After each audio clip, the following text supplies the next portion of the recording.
Kool TV proudly presents East Carter Raiders softball as the Kool Sports Network brings you coverage of the Raiders live from Grayson, Kentucky.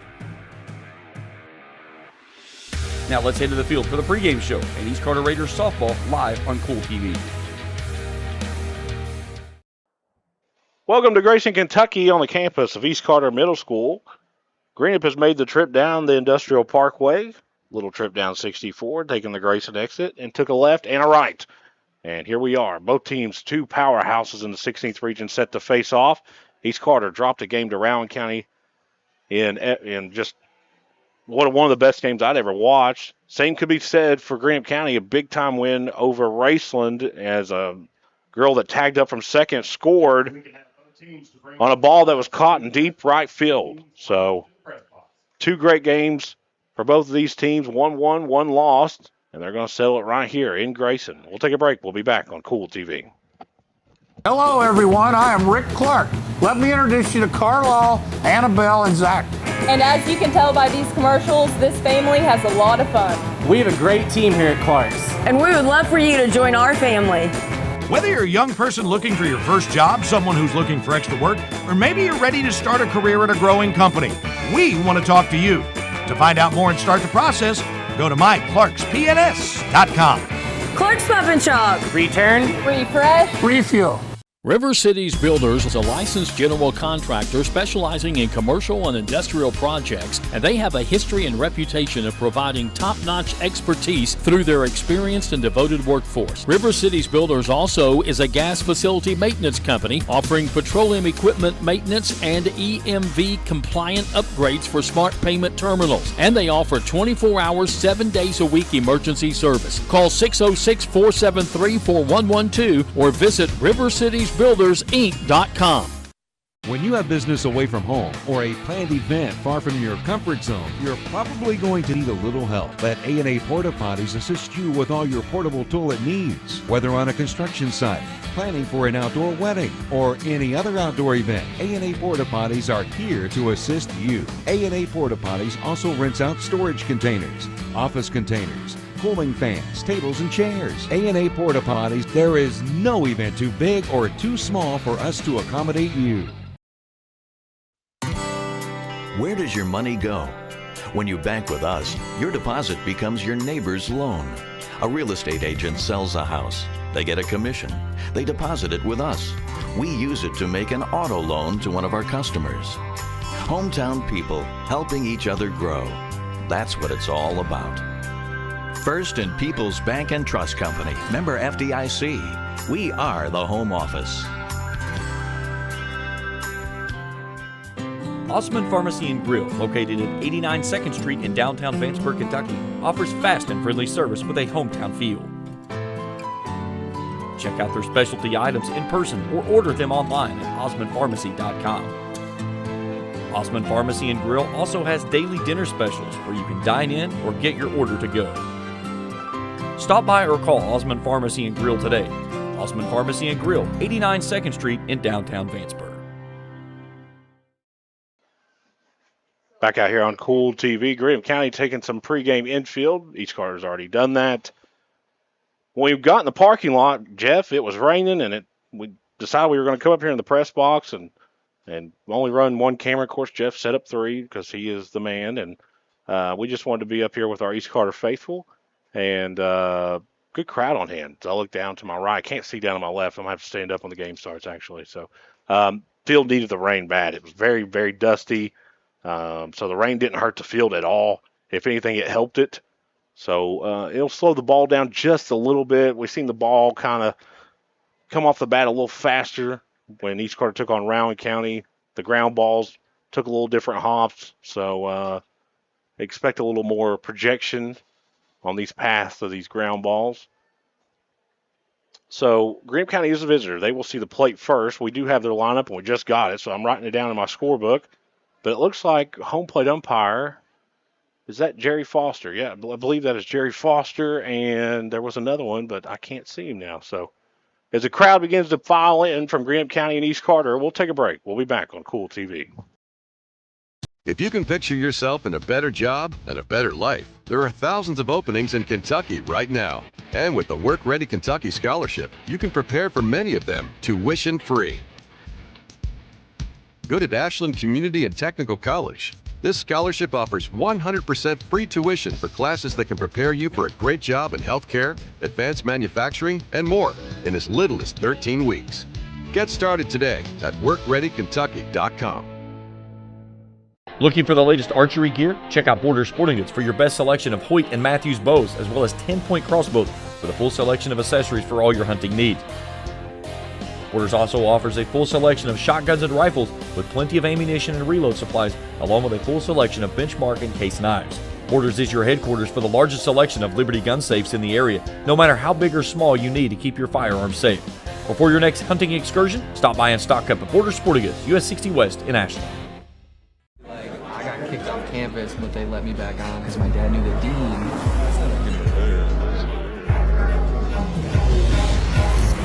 Give me that ooey gooey, crispy, crunchy, mouth watering. Give me that meaty, treaty, zesty, bestie, garlic, saucy. Give me that dippy, doughy, melty topping, pepperoncini popping. Give me that cheesy, saucy, tossy, Papa John. Give me that foldy, pepperoni, tantalizing. Give me that choco chicken, sticky, sweetie, hypnotizing.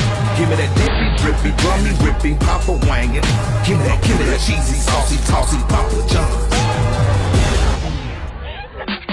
Better ingredients, better pizza, better get you some. Now I'm talking about, yeah.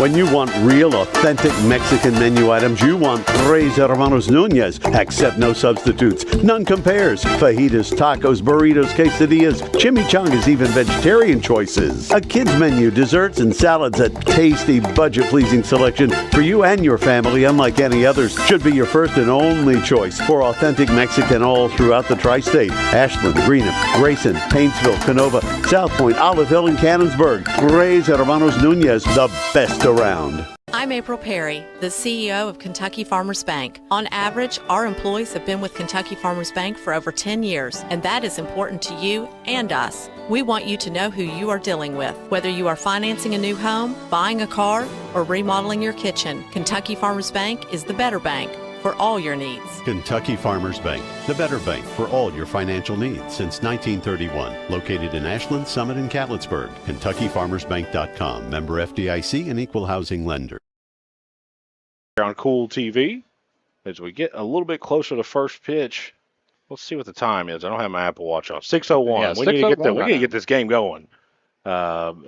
Each car's out there taking selfies, as you just saw. So look at them over there, having fun. That's what it's about. We'll see if the umpire's behind home plate. Yeah, the umpires are ready to go.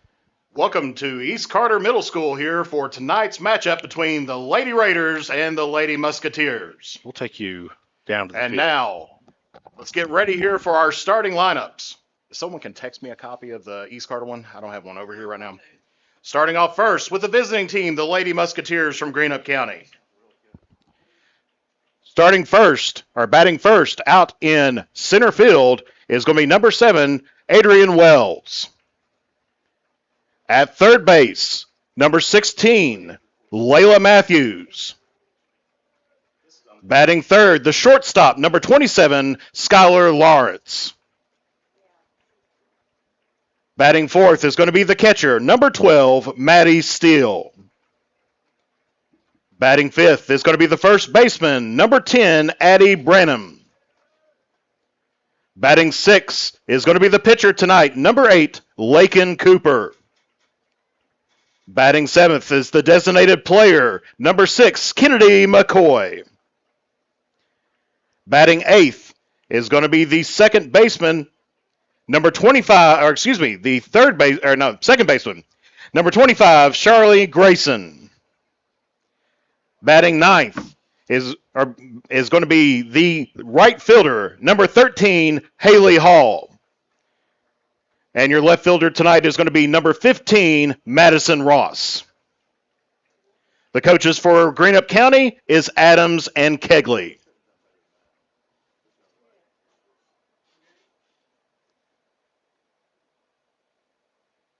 See, I still need... I sent it to you. Haven't got it just yet. You want to read it up? A messenger? That might be the reason why. I got it. You ready? Yep. And now let's get ready for your East Carter Lady Raiders. Batting first is going to be the shortstop, number 2, Lydia Combs. Batting second is going to be the first baseman, number 15, Peyton Rice. Batting third is going to be the right fielder, number 23, Shelby Felty. Batting fourth is going to be the catcher, number 24, Porter. Trina Porter. Batting fifth is going to be the designated player, number 1, Adriana Cordell. Batting sixth is going to be the second baseman, number 9, Emily Biddle. Batting seventh is going to be the pitcher tonight, Stephanie Tussey. Batting eighth at third base here tonight is going to be number 7, Haley Hall. Batting ninth, going to be out in left field, number 21, Lakin Nip. And your flex player tonight, going to be out in center field, number 22, Abby Boggs. And now, ladies and gentlemen, if you all rise and honor America with the playing of our national anthem.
Jeff Irwin doing the PA tonight and producing, knocked it out of the park.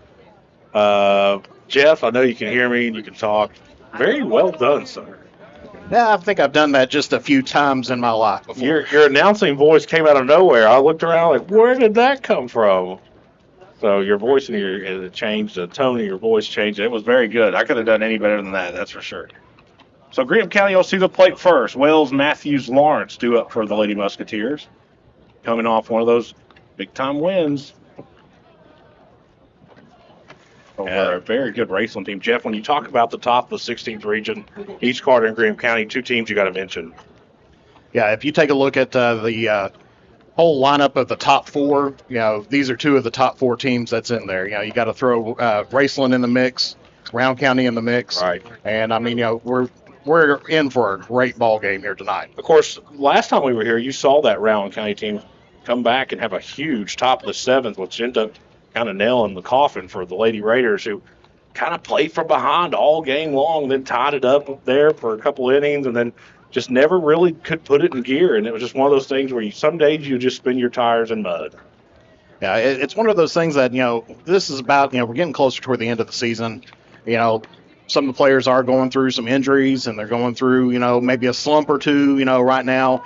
And they're trying to figure out how to come out on top, when we get ready coming in for the postseason coming up here in a couple of weeks. And that's kind of the motto out here at East Carter. You don't want to be playing your best ball during the middle or three-quarters of the way through the season. You want to be hitting your stride as soon as district play starts. You saw it with Coach Cole Bramer's East Carter Raiders team. You saw it with Coach Tim Champlin's football team, and you're starting to see it now with this softball team and the baseball team. Batting first here for Greenup County, number 7, Adrian Wells. Wells, a 361 batter here for Greenup County. Had a great night last night. 9 hits off of 10 RBIs, 6 doubles, and 10 walks here on the season. I'm going to let you be the guinea pig. Are they good? Yeah. Here's the first pitch. Who makes it? That's going to call a strike to home plate umpire Jerry Foster. 0-1. Of course, Greenup County had a tough game last night with Lewis County. Took a little bit of time to get going, Right. but once they hit in right around that third inning, they hit 5 runs in and really did some damage there. Yeah, and they come out of the 63rd district, Jeff. And that 63rd district, you look, Russell's pretty good, Graham's pretty good, Grayson's pretty good, and Lewis is kind of just sitting there. They're a little inconsistent, but there's 3 teams there out of that district that can win the region. That one fouled off there by Wells. Ooh. Just stay away from the black Dodge Grand Caravan out there. Yeah. I had to pull that one from Dickie. It's funny you said that because I was doing a game last year where Dickie's car got hit twice in the same game. Over here at East Carter. Yeah. This one's fouled away. Good, I'm gonna grab one. Well, that's what happens when you park right behind the press box. That's true. Counts 0-2.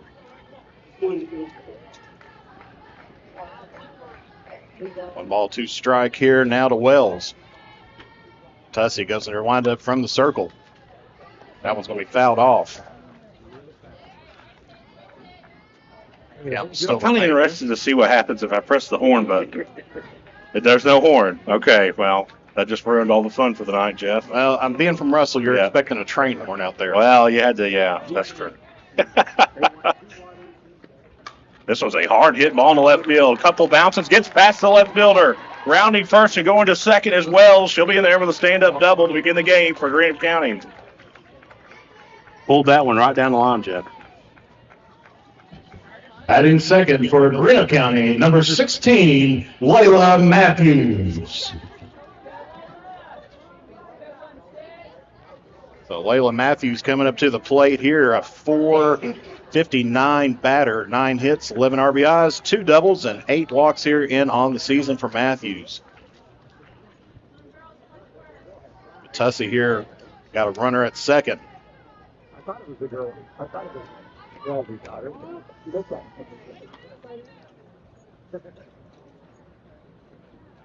Goes in there for 1 ball, no strikes here now here to Matthews. This thing is, the scoreboard's a little behind, so I got to learn some finesse on it. Some pop straight in the air. Oh, I almost had a chance at it. It hit right in front of us. Count goes here now, 1-1 here to Matthews.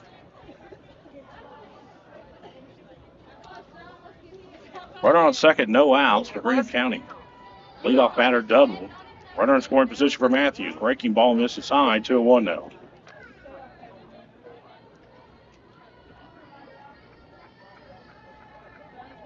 Of course, Jeff, in the 62nd district, it's East Carter and then pull a name from a hat. East Carter, the class of the field in that district. Just not throwing any shots at anybody. It's the truth. It is what it is. East Carter, hands down, the best team in that district. But, go back to the 63rd. The 63rd will be the 63rd district. In every sport, it seems like it's kind of like that. Put a blanket over them. Ooh. That one just misses there on the outside. Yeah, count goes full. Of course, we did get some rain, but like I said, I think the field is in better shape than it was. This one golfed past the third baseman. Wells will go to third. It'll go down as a single for Matthews. And Greenup County have runners on the corners with no outs. Now batting for Greenup County, number 27, Skylar Lawrence. Lawrence will see the plate, no outs. See if Greenup's pretty aggressive with that first base runner. They're going to try to get her to second. But I don't think they're going to do it by bunting, Jeff. I think that she's just going to take off. Yeah, Lawrence, she is a hitter there. Last night, Lewis There County. she goes, yeah. And it's uncontested. You see that a lot because and sometimes you'll see the cutoff. Either the second baseman or shortstop will kind of cut off that throw. But where the baselines are so short and, these girls are fast, you can't really get it out of the glove fast enough to throw it back home. So it's just better off not that this one is pulled way out of play. Yeah, last night, Lewis County showing Lawrence a whole lot of respect out there. Ended up walking her twice during the game with the bases loaded. I just got back. Usually I would not do that. There's just no way I would do that. I would just say make her put it in play. Right. So just live or die with the results. This one's hammered to center field. This may be gone. Look up, say goodbye. A 3-run shot for Lawrence. It's 3-0. Lady Musketeers. Dead center field, Jeff. You can't get any better than that right there. And that's exactly why they walked her twice with the bases loaded. So she can pull that power out right there and just kind of take care of business. That's what you call a no-doubter. We'll get it. Now batting number 12, Maddie Steele. So Steele will come to the plate. But her team's already put 3 runs on the board, and she's the 4th batter with no outs. And she's not a shabby hitter, too. Hit 397 this season with 9 hits, 38 RBIs. I'm sure that number is wrong probably there. I probably mistyped that one. But 38 RBIs there. Can't beat that. No. Can't get any RBIs here, but you can get a solo shot, get a base hit. As first pitch into Steele goes down low in the zone. Ball 1. I seen you here and I was Here's the 1-0 pitch. This one fouled out of play.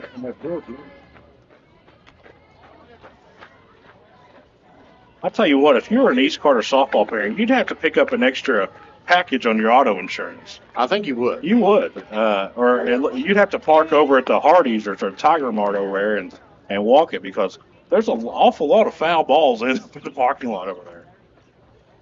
Well, I would say you could park at the Grayson Sports Park and walk over, but wouldn't quite recommend that either. You got more fields over there. Right. And with the way that these girls hit, it may make it over that way. Yeah, you need to be a good distance away.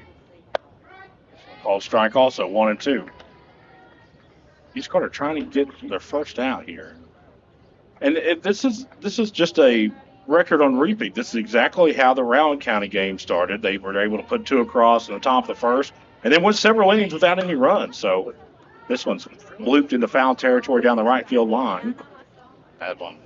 This hits in on the other side of the dugout there for a long foul ball. And you could tell where that got. You could hear it at the very end of the bat. Yep. And I don't think people understand how much these bats cost. The parents do. They for sure do. But you're talking $300 or $400 bats. And when they hit it, they throw it right in the dirt, which that's what they're supposed to do, but the parents kind of cringe a little bit. Strike 3 called. That'll be the first strikeout there by Tussey. So Steele goes down on strike. Now batting number 10, Eddie Raymond. Here comes Green.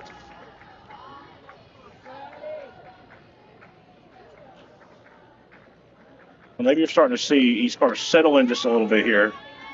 Kind of getting a groove. Yeah, Branham, great hitter as well, 443 here on the season. The uniforms for East Carter I think Coach Tim Champlin needs to be watching this, and maybe even Coach Cole Bramer, and maybe even Jeremiah, because those red pants with that white top, that looks good, don't you think? I think that really looks good. Same could be said for Greenup County. Those are good-looking uniforms, too.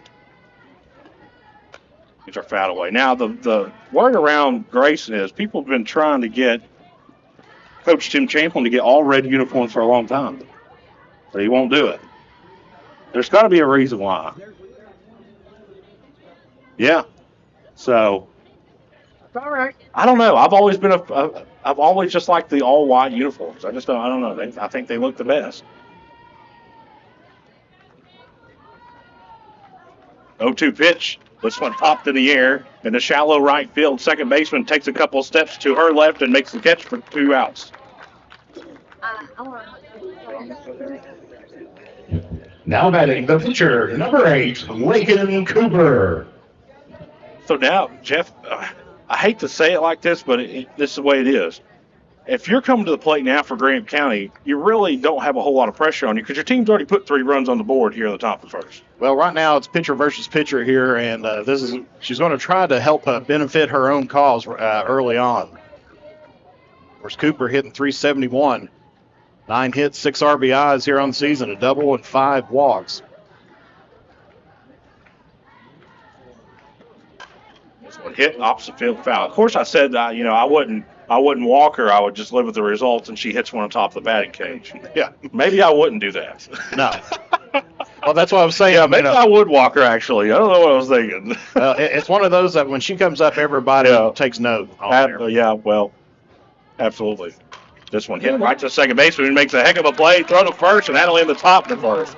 Greenup County able to put 3 across in the top. 3-0. Lady Musketeers lead over the Lady Raiders. We'll be back on Kool TV. JD Flooring, 2017 Ashland Road, Greenup, has been family-owned and operated for over 30 years, featuring top-of-the-line material, guaranteed installation, and absolutely no one can beat JD Flooring's price. Need to replace your current flooring in one room or the entire house? Call JD Flooring in Greenup, 606-473-0411 for a free estimate. A call can get your house ready for any occasion. You'll absolutely love your new flooring from JD Flooring, 2017 Ashland Road, Greenup. The Greenup County Public Library system is the best. Read the latest bestsellers in large print, regular print, or audio CDs. You can also check out movies or place a hold on a book on our website or call one of the library locations to place a hold. There are community meeting rooms available by reservation at all locations for clubs and organizations. And be sure to check out the Jesse Stewart collection at the Greenup County branch. Check them out on Facebook and Twitter. All righty, welcome back here to East Carter Middle School. Jeff, 3 runs for the Lady Musketeers in the top of the first there. And they got a couple hits, but one of them will be remembered for a while. A home run, a no-doubter, straight off the middle of the barrel into the middle of the net in the batting cage, right here behind dead center field, which in between the EC and the soft, just peppered. Yeah, that was some shot, and as we were talking, during that last time, that's exactly why, you don't want to give up a grand slam. Yeah, well, and we saw, me, you, and Travis were out of Lewis County the other day, and we saw, I believe, the Smith girl hit one, took one hop off the vocational school. That was the longest one I had seen. That one right there had to be pretty close to that same distance. Yeah, of course, Lincoln Cooper now in the circle here for Greenup County. 7.65 ERA. She's 5-2 here on the season. And she will face Combs to lead off the inning for East Carter. Now batting, the shortstop, number 2, Lydia Combs. Oh, good. Okay. Working multitasking here today. Yeah, you are doing a fabulous job, by the way. Combs steps in the box with her team trailing 3 here in the bottom of the first. Here's the pitch. This one misses. 1-0.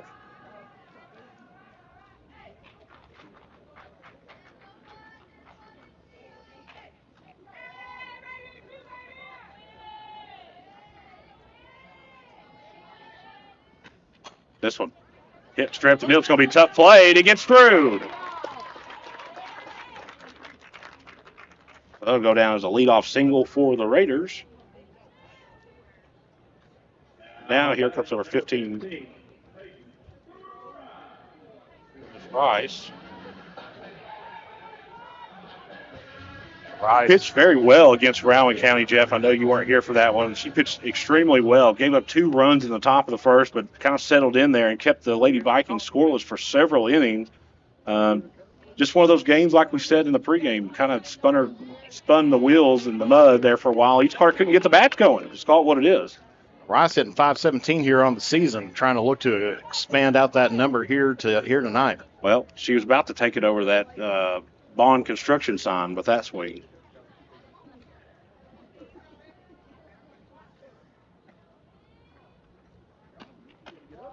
This is inside. 1-1.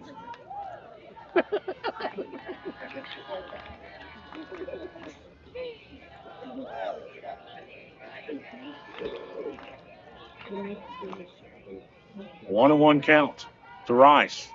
Runner on first, no outs. Here's the pitch. Fouled out of play. That one hits the gravel here right behind the. We got a pretty tall net right behind it, and Yes. they consistently go over. Listen, you can't be not paying attention out here. Because if you do, you might be leaving with a big knot on your head. Of course, I got to give it up to the East Carter fans. They always come out here, and they're ready to catch the ball. Way outside, 2-2. They are. I've seen a couple of them with gloves. No, I'm just kidding. Their gloves. They got to throw the ball back. They can't keep the souvenirs, Jeff.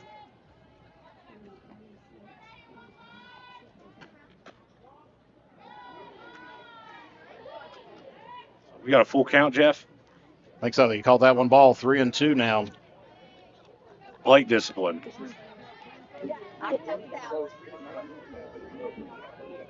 That's one of those things. It's still early in the game. You don't know how the umpire's going to call it. So anything close, you got to foul this away. Oh, except for that. That wasn't really that close. So now 2 on, no outs.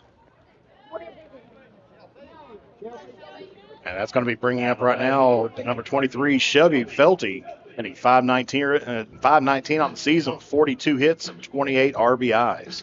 Yeah, she's had a pretty good year. Porter sits on deck, and that's the last person you want to see with the bases loaded.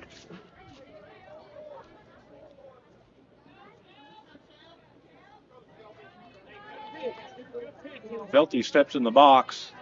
2 on, no out.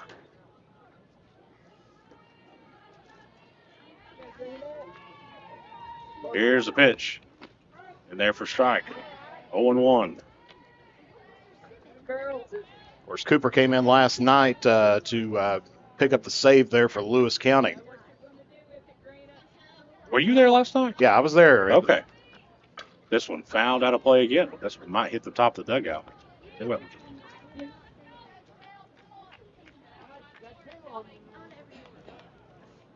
Oh, and 2's the count to Felty at the plate. Got to find a gap here for East Carter. Find one in the outfield. You're at least going to score 1, maybe 2. This one misses. 1-2 now. Nice little rise pitch there by Cooper. And East Carter doesn't have a real big field. There's not a whole lot of ground to cover in the outfield. So you really have to find a particular place in the outfield to score these runners. Well, you got 200 feet down each line. Well, yeah, I know. I meant like from foul to the fence. Right. Some of the places that we've been to, Jeff, there might be 40 or 50 feet between the foul line and the fence. So after going 0-2 in the count, we have a full one. 3 straight balls. Felty in the plate with no outs, 2 on, and a full count. It's a big pitch. This one misses, and the bases will be loaded. And here comes Porter. Porter, as you said, don't want to be right there with her with bases loaded. I'll tell you what, it's one of those situations. Pick your poison, because anybody in this lineup for East Carter can take it over that fence, but with the bases loaded, there's really nowhere to put Porter, and hitting 438 this year with 35 hits and 42 RBIs, hoping to add more onto And you know what she's thinking when she's in that box? She's thinking, I'm about to put this in the woods over there. Everybody would. Some misses. 1-0. I mean, right now, East Carter's in an excellent position here. Bases loaded. Nobody's out. You got to score at least one run here. You can't strand 3. You can't go, 0 for 3 in the next 3 batters. You got to get something here. Swing and a miss. 1-1. Had some bad intentions in on that one. Just a little bit of an off-speed pitch. Yeah, just a little too far out in front of it. Just a little bit that I've seen Porter. It seemed like some of the times that she swung and missed, the bat's actually underneath the ball. Bound back. Okay.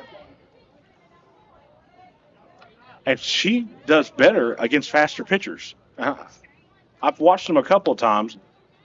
And the Rowan County pitcher, not saying she didn't throw with some heat, but she wasn't as fast as this team has seen in the past. This one hammered to the center field. 1 run will score. 2 runs will score. Runner will go from second to third. The throw's way off the mark. 3 runs will score. Maybe inside the back home run if they get 10 and they get third. 3 runs scoring, we're tied. Like that one swing of the bat clears the bases, and she's standing on 3.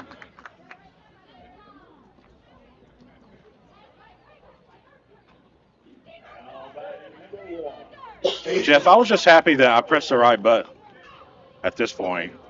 So we're all tied at 3. I'm going to give her a triple, but I'm also going to give Greenup County an error. They kind of threw the ball around there a little bit. She definitely got a hit on there. Right, that's 3 RBIs. I'm going to give her the triple, but I'm also going to give Greenup County the error because the throw from the outfield to third base, that was way off the mark. I'm not saying it was the wrong decision, but it allowed East Carter to score another run. And still with a runner there in scoring position with nobody out.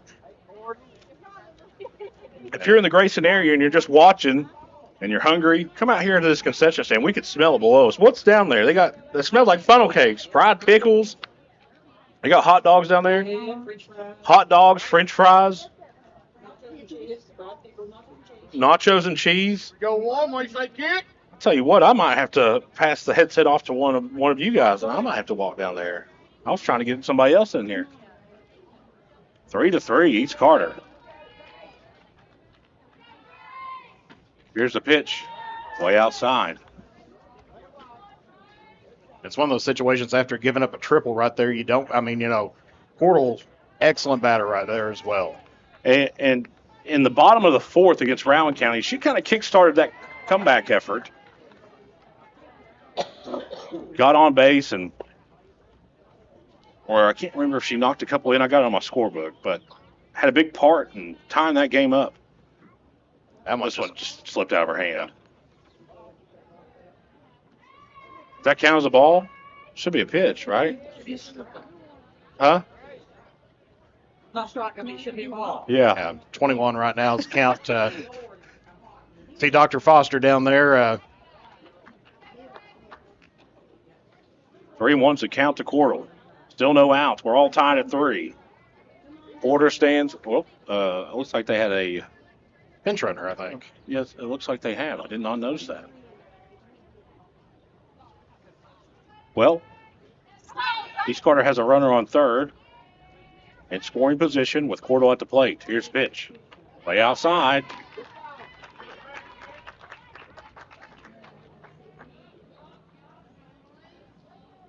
Two on, no outs. That's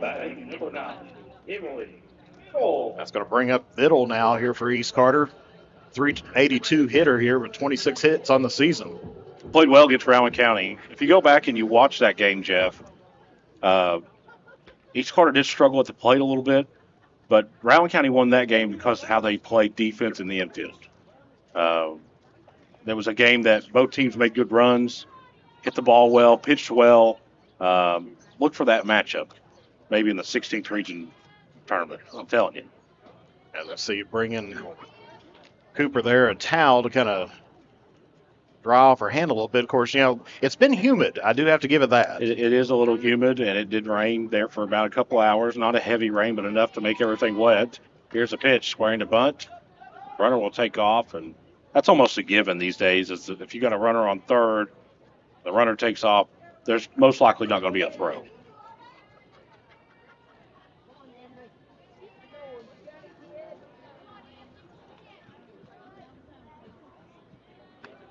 This one hammered right to the third baseman, bobbles it, and everybody's going to be safe. Another run scores.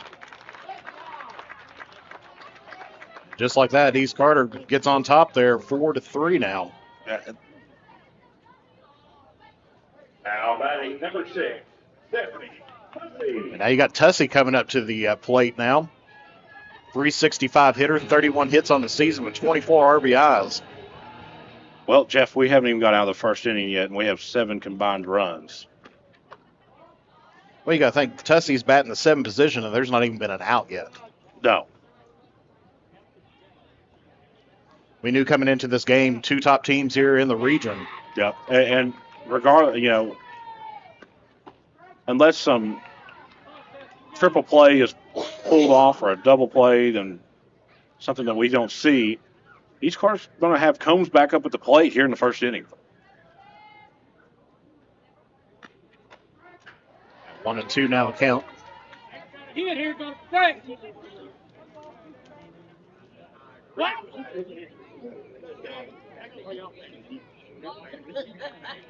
Of course, Jeff doing the PA announcing tonight, and I'm working the scoreboard. This one looped right to the second baseman. It's going to be a tough play. Throw to first. Got her. It was close. They got her. It's close on there. We'll take a look at that on the instant replay, make sure they got it right. I thought she was out. Yeah, just a little shot there towards second base. Tosses it over and bang, bang, but they did get her. Yeah. Now batting number 7, Haley. Hall. Hall, 431 batter here this season, 19 hits. If East Clark can put 2 more across, I'll tell you what, that would be massive. Well, it's hard to tell, and we're only in the first inning. This may be one of those 20 to 21 games, Jeff. That one low down in the zone. Those 2 balls, no strikes here.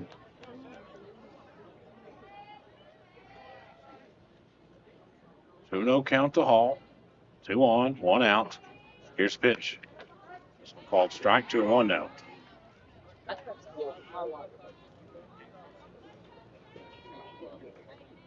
Of course, that's something that we should expect for the next at least 7 days, Jeff. On and off showers, thunderstorms, pop-up storms. It really is. This one's hit into center field. Caught by the center fielder. Runner's going to tag from third, and she will score easily. The throw to third, and she's in there. Oh, they're going. I think he's calling her out there. They're going to call her out. We'll have to go back and. Now let's take a look at that one again. No, they're going to call her safe. Interference, I would say, on there. We'll take a look at that again here on the Grayson Sporting Goods instant replay. Of course, I can't see it. Yeah. So you get the run right there, and she was blocking third base. Yeah, you're allowed to block third base when you have the ball. Yeah. But when you don't have the ball. And we can see the umpires run the replay again there. Don't need to do that. Well, they're going to clarify this, but as it is, the run will count no matter what they call here, Jeff. Right. She had already touched home plate, so either East Carter will have a runner on third and a 5-3 lead, or that'll end the first inning.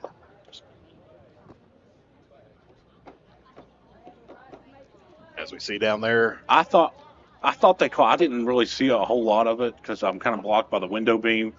So you and the audience at home got to see it a lot more. So, and we'll take a look at it one more time, on here. Yeah, because you can take a look here on the Grayson Sporting Goods instant replay. She's running in. There's the third baseman, and she gets down almost like a catcher does. Right. I think they're just going to keep the call on the field. Yeah, he signaled safe out there, and I'm sure Greenup County's coach just wanted a clarification for that. Well, that's a sign of a veteran crew. They were able to kind of control what was happening. They got together to make sure call was correct. Greenup County's not going to be happy about it, but still signaling safe there. We see that out there right now, trying to get to. And Jeff, me and you have watched more baseball and softball than probably 90% of the people. In your opinion, was she safe? Well, there was interference on that. Okay. Because, for her to get to third, she would have to go out of the baseline. Yep. And then you gotta open up a whole other can of worms there. So essentially, you're calling it obstruction. Right. This one misses. 1-0. Because if you actually look at the tag was there, but yet she was blocking the plate while the ball was coming in. Right. And really, you can't do that on there. So that's where you get the obstruction call. So good call there by the officials. Foul away, 1-1. And good job by them getting together, discussing the calls. Yes. A lot of people wouldn't do that. As we said, Lake and Nip, 5'19" hitter at the plate here for East Carter. This one hit right to the third baseman. Throw to third. It goes back to third baseman. Nip's going to head off to second. 1 run will score. It's now 6-3.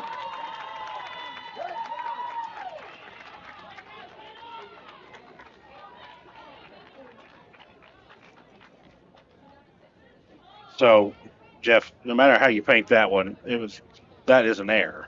Exactly. Now batting number 2, Video. Top of the lineup for East Carter. Combs at the plate, singled her last time. Bryce sits on deck. We're still in the first inning. 6-3 East Carter. 9 combined runs here in the first. I think we might be invited back in the press box, Jeff. Yeah. We just got confirmation from our right. I think it's 1. There's 2 outs. This one hit right to the second baseman. Makes a nice play. Throw to first. And that'll end inning number 1. But not after the Lady Raiders put 6 across. 6-3 East Carter leads. We'll head to the second inning when we come back on Kool TV. Temperatures are on the rise, and so is the bite, and Border Sporting Goods is your fishing headquarters for rods and reels from G. Loomis, St. Croix, Fenwick, Lou, Shimano, Daiwa, and Abu Garcia. No matter what species of fish you are targeting, Borders has the perfect setup to make your next trip on the water a success. Borders has baits in every size and style with a wide selection of tackle from Berkley, Strike King, Zoom, Z-Man, Bandit, and many more. Before hitting the water for your next fishing trip, stop by and stock up at Border Sporting Goods, US 60 West in Ashland. Kentucky Christian University is a private, nonprofit university located in the beautiful foothills of eastern Kentucky in Grayson. KCU offers both undergraduate and graduate programs, including the Teacher Leader Master of Arts in Education degree. They also have an array of competitive sports. Kentucky Christian University is committed to focusing on Christ while helping students build character and prepare for their future careers. Visit kcu.edu to learn more or to schedule a visit to campus. Back out here on Kool TV. 6-3. East Carter leads. Ready to start inning number 2. Well, Jeff, if you like offense, you're at the right game. 9 combined runs between the two teams, and as we said, these two teams that you could see in the regional tournament, teams that have the potential to win the whole thing. It's that open this year. I don't think that there's a dominant team. I think that I think you just the field. I think that's what you say. I think it's the right term. Some years there's a team that you're like, well, nobody's beating them. But I don't think that that's like that this year. I think it's batting first here for Greenup County is going to be number 6, the designated player, Kennedy McCoy. Here is McCoy. This one hits straight up the middle, and the shortstop not able to get to it. McCoy will single to begin inning number 2. Right back to work for you, Mr. Irwin. Now batting number 25, Charlie Grayson. Here is Grayson.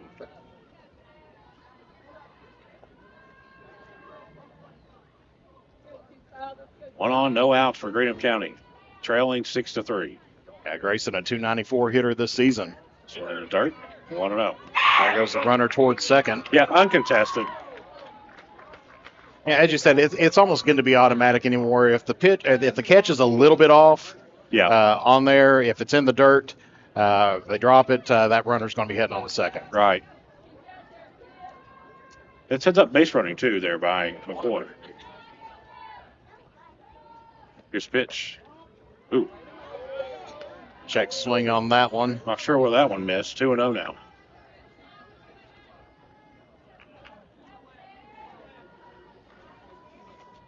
Of course, that's a tough one to ask for help on. You look down first baseline, and nobody's there.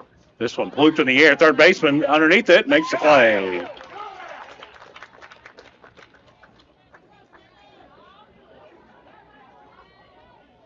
So Grayson will fly out in foul territory. Now batting number 13, Haley Hall. And here comes Hall, the 9th batter in the Greenup County lineup. 200 hitter here on the season.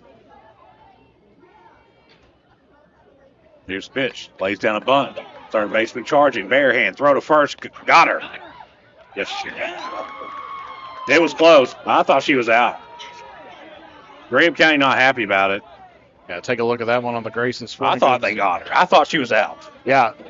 Yeah, if you take a look at here, there she lays down the bunt. Third baseman comes in, makes the play, and it's one of those bang-bang plays, but I think the ball got there just a fraction before she did. This is the second time at 2 innings that the coach has come out there and not been real happy. And he's going to ask home plate umpire.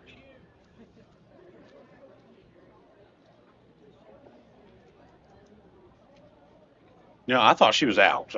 And I'm sure that Greenup County will probably think the same thing, their coaches, when they go back and watch it. But, at some point, the umpires are going to have to hold their ground. Every time that, one team decides that they're going to dispute a call, they shouldn't have to get together. Either they call it or they don't. It's either they're out or they're safe. And they called them out, so let's get it Now going. batting number 7, Adrian Wells. Here is Wells. Big double her last time to lead off the three-run first inning for Greenup County. This one, a good-looking hit into left field. 1 run will score. This will be an RBI single for Wells. 2 for 2 with a double and a single and an RBI. It's now batting number 16, Layla Matthews. How do I take the runs off? I think I have to go to 10, yeah. Yeah, Matthews up to the plate now, 459 hitter. Holy cow. We'll have to fix that here in a second. How do we First fix one, this there's thing? a ball in now here to Matthews. All right, hang on. Don't do it yet. I got to write this down. So the score is 4 to 6. East Carter here on top. All right, now turn that breaker off. We don't care. That one, nice shot there down the right field as she went into foul territory. Picked that one out, and that's going to retire the side here for Greenup County. 3 runs. So, no, it didn't do it. It didn't reset it. Yeah, so heading into the We'll bottom take a of the break. second We'll be inning. back on Kool TV. 6-4 here. East Carter here on top. At First National Bank, we strive to make every person that walks through our doors feel like family, because to us, you are. For over 120 years, we have lived in and served the families of Kentucky with genuine care through the good times and the bad. Come and see the difference banking with family can truly make for you at any of our 7 locations, or visit our website at www.fnbgrayson.com. First National Bank, member FDIC. Not only is State Senator Robin Webb proud to support and congratulate our youth in all their endeavors in and out of the classroom, but your State Senator Robin Webb is also proud to support and work for all the adults in her district. Robin Webb strives to put forth the best for youth and adults alike. Whether it's in Frankfort or here at home in her district, know that Robin Webb puts you first in all of her decisions she makes. State Senator Robin Webb strives harder every day to make Kentucky a better place to work, live, and have fun.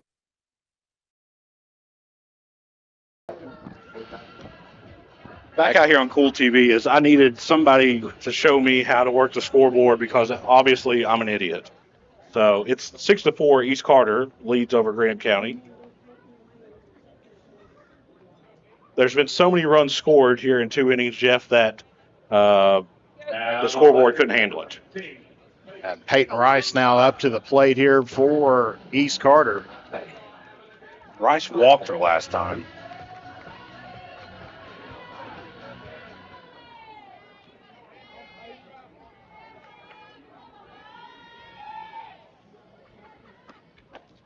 Yes.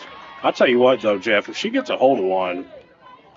Yeah, she's up there with bad intentions. She's going to put that one over the fence. Yeah.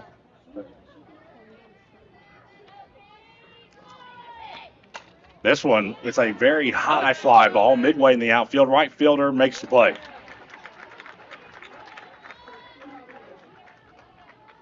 One away here for the Lady Raiders. Rice flies out. Here comes Felty.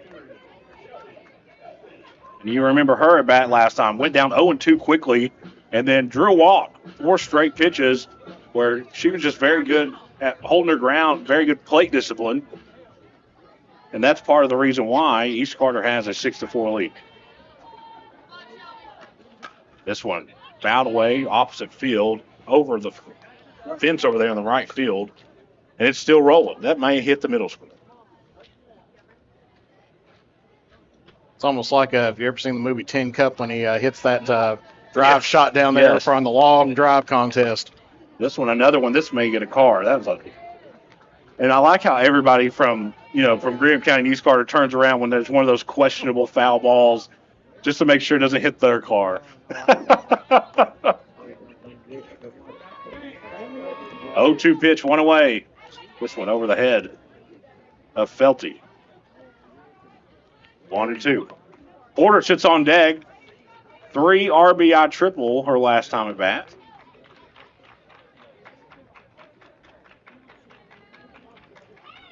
Here's pitch. This one misses also. 2-2 now.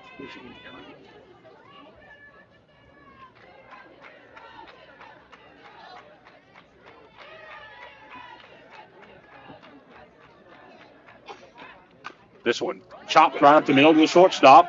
Throw over to first. Got her. There's 2 away. That's going to be bringing up Trina Porter right now. Hit that triple in the first inning. Scored 3 RBIs. So the first 3 at batters, Combs, Rice, Felty, begin the game. Single, walk to walk. This time around, ground out, fly out, ground out. Porter trying to keep the momentum going. Did triple, like Jeff said, back in inning number 1. Here's the pitch. This one misses outside, 1-0. And that's the thing about this East Carter team. You talk to people around the program, and, that's kind of been the Achilles heel, is just a little inconsistent at the plate. But when they're hitting the ball like they are tonight, they are very dangerous. This one was a dangerous foul ball in foul territory. Greenup County makes a catch. So a really great inning for the Greenup County Musketeers, Jeff. They didn't allow anybody to even get on base. We'll head to the top of the third when we come back. 6-4, East Carter leads. You're on Kool TV. But it's too early to get up, Uncle Rick. But I brought you a fresh cup of coffee from Clark's Pump and Shop. I'm up. All good mornings start at Clark's Pump and Shop. Plus, get 5 cents off per gallon of gas when you use the code from the app. Clark's Pump and Shop. Return, refresh, refuel. JSB Industrial Solutions, Inc. is owned and managed by Shane Wallingford to be a solutions provider for manufacturers tailoring to their specialized needs. It was created with a vision that good communication among all parties will provide the best answer to the problem. From ball mills used in pulverization to custom design of equipment or components, JSB Industrial Solutions, Inc. will gladly work with clients to resolve the issues that are prevalent. Their vision is to make your project their successful business. JSB Industrial Solutions, Tollsboro, Kentucky. Back out here on Kool TV, ready to start inning number 3, 6-4, East Carter over at Greenup County. And what's been a phenomenal game thus far. If you like offense, we've seen everything from home runs to triples to doubles to singles to stolen bases.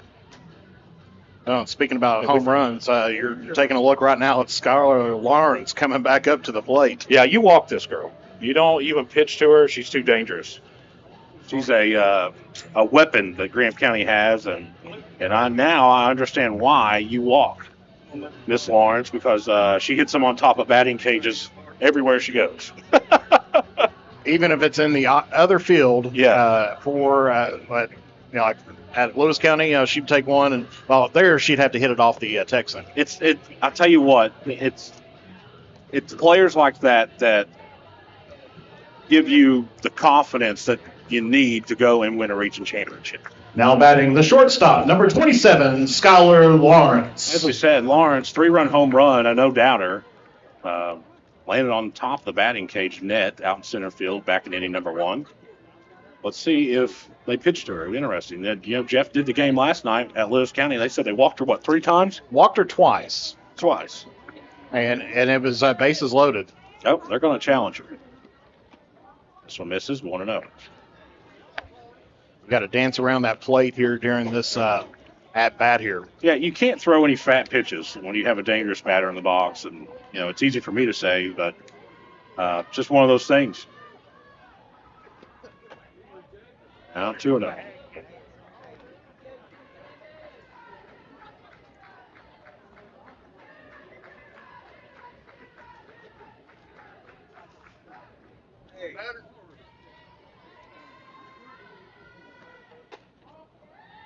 Three and 0 now.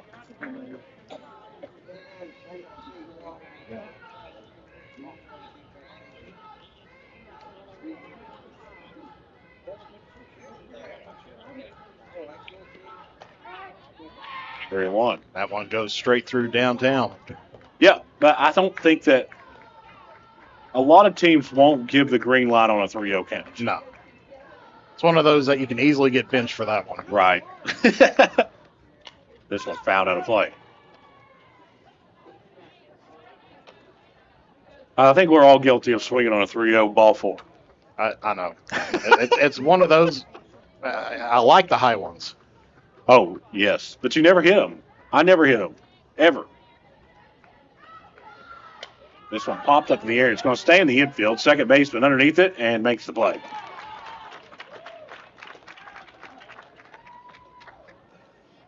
And there's one away as Lawrence flies out. Now batting the catcher, number 12, Maddie Steele. Here is number 12, Steele. Went down on strikes her last time.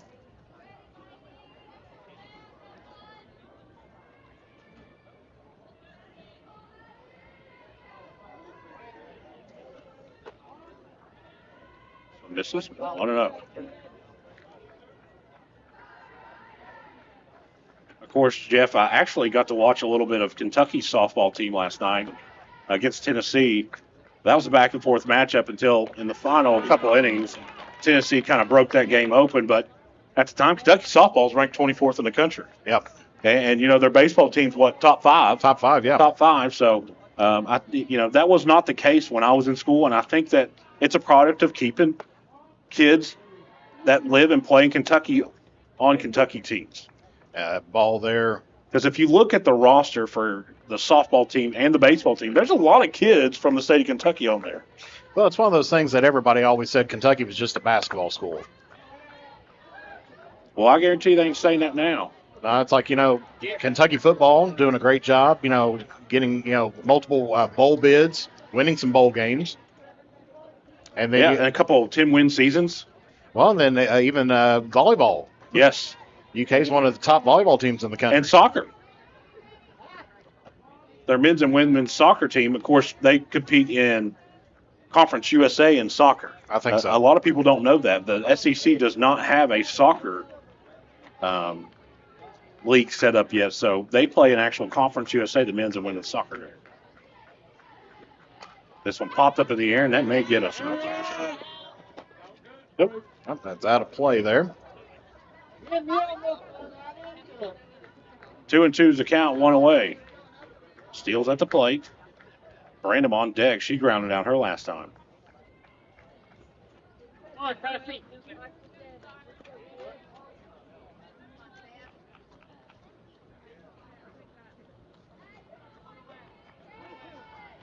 Did have some blue in the sky there for a little bit, but clouds now starting to roll back here in Grayson. Yeah, and, I watch WSAZ morning and night. Sometimes they're right, sometimes they're not, but most of the time they're right. And, we're expected to on and off showers and thunderstorms for the next 7 days. So that's one of the things that people need to keep in mind when you go to a game. Go ahead and pack that umbrella. And I believe this got her, and it sure did. So Steele will be on with hit by pitch. And here comes Brandon. Now batting the first baseman, number 10, Addie Brenham. Rounded out her last time. definitely a wet Oaks day down at Louisville. I saw the track, the Kentucky Oaks. It was muddy, to say the least. But it seems like it always is. I know. It seems like the last several years it's been very, very wet for the Kentucky Derby and Oaks Day. Of course, I've got a yard sale tomorrow, but in the morning. And then I think I might go watch that Derby somewhere. So I'm usually not a big Derby guy because I just don't know enough about it. As we found in the territory. Right fielder there picks that one up. What a play by Felty, who ran probably 40 yards to her left to get the second out of the inning. Now batting, the pitcher, number 8, Laken Cooper. Excuse me, not actually 40 yards, but probably, well, where she's standing at right now, Jeff, probably 25 anyways. I'd say easily. Of course, I'm not very good on distance. I do have to admit, that's one of my weaknesses there. That's why usually when I played softball in the men's league, half the time they either put me at first or put me in catcher. Well, it was a long way anyways. This one misses also. 2-0 now. 2 away with a runner on first. Throws down toward first, beats it, the head first slide. You know, it's tough to pull off the hidden ball trick with a first base and a third base coach there, but a second base. 1-1 here. This one's blooped in the air. It's in no man's land. It's going to get down. Runner around second goes to third. No damage done, but Greenup County have runners on the corners with 2 outs. That'll go down as a single for Cooper. Now batting, the designated player, number 6, Kennedy McCoy. Here comes McCoy. Singled her last time. With Grayson waits on deck. Greenup County looking for some 2-out magic here. As we have a pinch runner coming in for Greenup County. That's number 1, Abby Imel.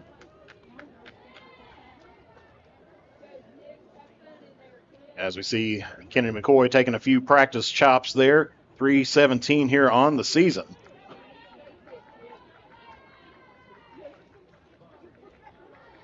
Tussey looking to get out of this inning unscathed. Here's the pitch. High outside.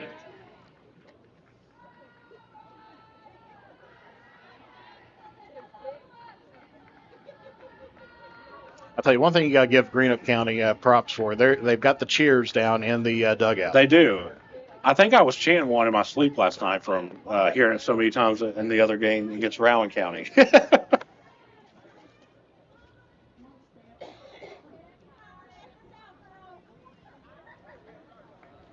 2-0 here to McCoy. You know, when you grow up playing Little League, you got vastly different chants. You know, everything from stinky cheese in the knees to rally, the pitcher's name is Salad. There you go. So it's vastly different. Amel takes advantage of the dropped pitch there, heads on toward second base. Runners at second and third now here for the Lady Musketeers. Takes the 3-0 strike there. So 3-1 now here to McCoy. Which is a hitter's count. You know, you take the 3-0 pitch, but now you don't really have to protect so strictly, but you can kind of swing away freely also. This one hits straight up the middle. The shortstop takes a bad bounce. Going to hold the runner there at third. And it throws it away. Throws it away. So that's going to be a hit there for Greenup County and then an error on the throw. So I believe 2 runs came across there, Jeff. It did.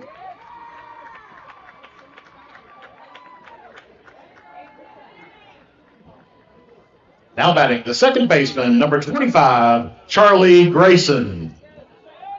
So it still goes down as a base hit for McCoy. RBI. We're all tied at 6 as Greenup County's put 2 more across here in the top of the third. 2 away here. This one hits straight up the middle. This is going to score another one. It's going to get past the center fielder, rolling to the fence. Grayson rounds first and goes to second. They're going to hold her there at second base.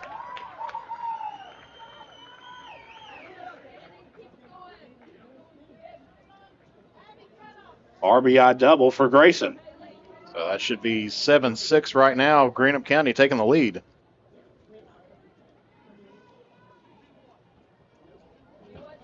Now batting number 13, Haley Hall. Hall grounded out her last time.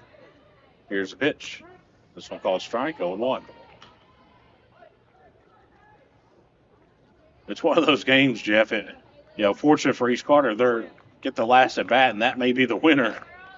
I know, with a back and forth going on, Yeah. and right now, of course, East Carter got all 6 runs in that first inning. Fouled away, 0-2 now. Yeah, Greenup County's kind of spreading it around a little bit. East Carter needs to get that little bit of a rally right there to get back in, or well, they're in this game, but to get back in on top. Yeah, but both teams have been guilty of throwing the ball around.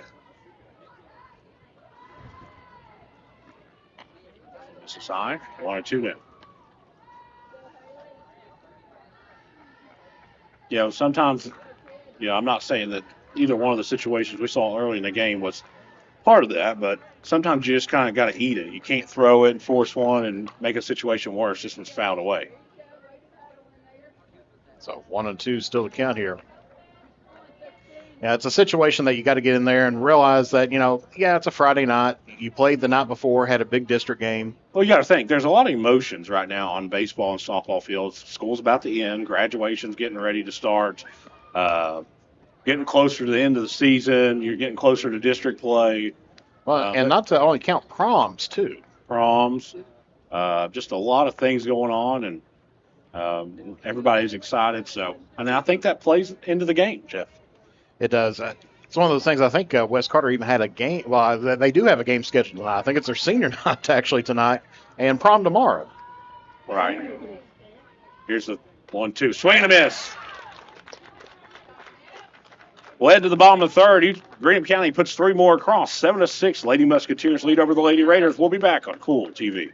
When you want real, authentic Mexican menu items, you want Tres Hermanos Nunez. Accept no substitutes. None compares. Fajitas, tacos, burritos, quesadillas, chimichangas, even vegetarian choices. A kids menu, desserts, and salads. A tasty, budget-pleasing selection for you and your family, unlike any others. Should be your first and only choice for authentic Mexican all throughout the tri-state. Ashland, Greenup, Grayson, Paintsville, Canova, South Point, Olive Hill, and Cannonsburg. Tres Hermanos Nunez, the best around.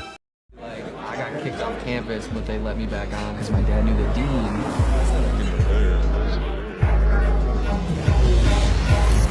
Give me that ooey gooey, crispy, crunchy, mouth watering. Give me that meaty, treaty, zesty, bestie, garlic saucy. Give me that dippy, doughy, melty topping, pepperoncini popping. Give me that cheesy, saucy, tossy, Papa John. Give me that foldy, pepperoni, tantalizing. Give me that choco chicky, sticky, sweetie, hypnotizing. Give me that dippy, drippy, drummy, whipping, Papa wanging. Give me that cheesy, saucy, tossy, Papa John. Better ingredients, better pizza, better get you some. Now I'm talking about, yeah. Back out here on Kool TV, 7-6. Greenup County leads over East Carter. Ready to start the bottom of inning number 3. Cordell will be in the box. Here's the first pitch to Cordell. Ball. Let's go. Just missed on the outside part of the plate there. Yeah, and I don't think Greenup County was real happy with that ball. No. Strike like that. It's one of those things we were talking about during the break there, that consistency is going to be the name of the game for East Carter right now. It is. And I don't think you can afford to have another inning where you don't score anything.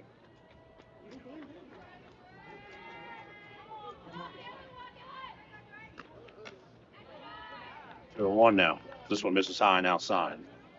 But both teams' strengths, Jeff, I go back to it, plate discipline.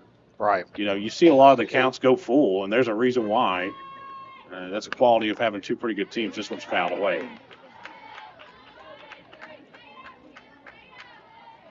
2-2's the count to Cordell.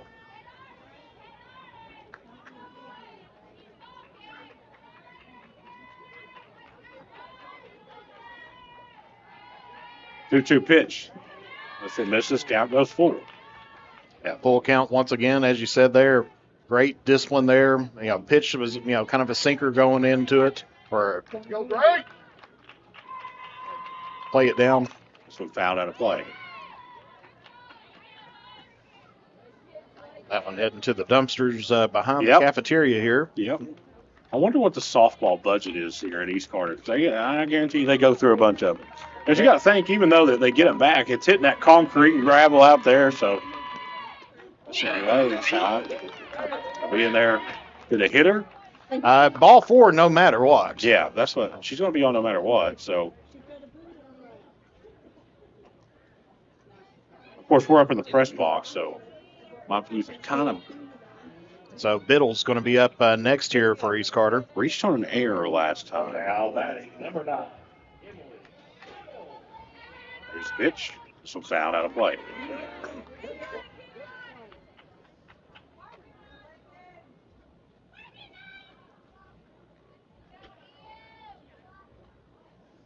East Carter scored 6 in the bottom of the first and none in the bottom of the second. Starting off this inning, and this one hit very hard in between the left and center fielder. Long run from the center fielder and makes the play.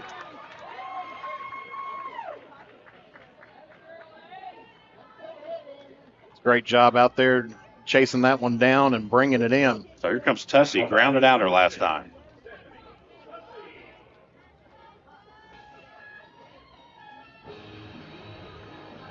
Tussie trying to help out her own cause here right now. Yep. Can do that if she can find a gap in the outfield. First pitch, misses, 1-0. Of course, East Carter, like we said, kind of in that gauntlet. They're going to play several very good teams in a row. And I think the scheduling was on purpose, Jeff. Well, you naturally want to play your tougher teams closer on to the tournament time. Right. Throw down to first, not the time. 2-0 to count the plate.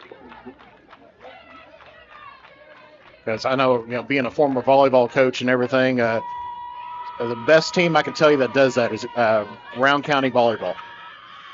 They will go and they will have maybe not a great record to start the season off, but then they come in and they play those tough teams right at the end, right. And then they run through their district tournament and then make a good run into the regional tournament as well. Yeah, absolutely. I think she wins. Ball to strike. Yeah, I thought she wins. 2-2's the count. It looks like a little conversation now there on the side. This, but of course we're behind the plate, but I thought she went. That's one of those tough situations too, especially with the way that high school baseball and softball is. You have 2 umpires. Yeah. Normally you appeal down toward the first base line, or you try to get that umpire. I'll be honest with you, Jeff. I didn't think it was that close. It was a good check swing. She went just a little bit further than what should. This one fouled away. 2-2, 1 away. Runner on first. Greenup County leading 7-6. We're here in the bottom of the third. Tussie's at the plate. Grounded out her last time.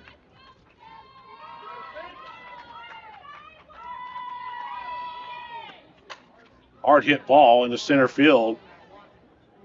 And they're still away. Definitely gave that one a ride there. Yep, just a couple of the balls here hit in the bottom of the third have gotten a lot of air underneath them. So Tussie will fly out. Here comes Hall. Flew out her last time.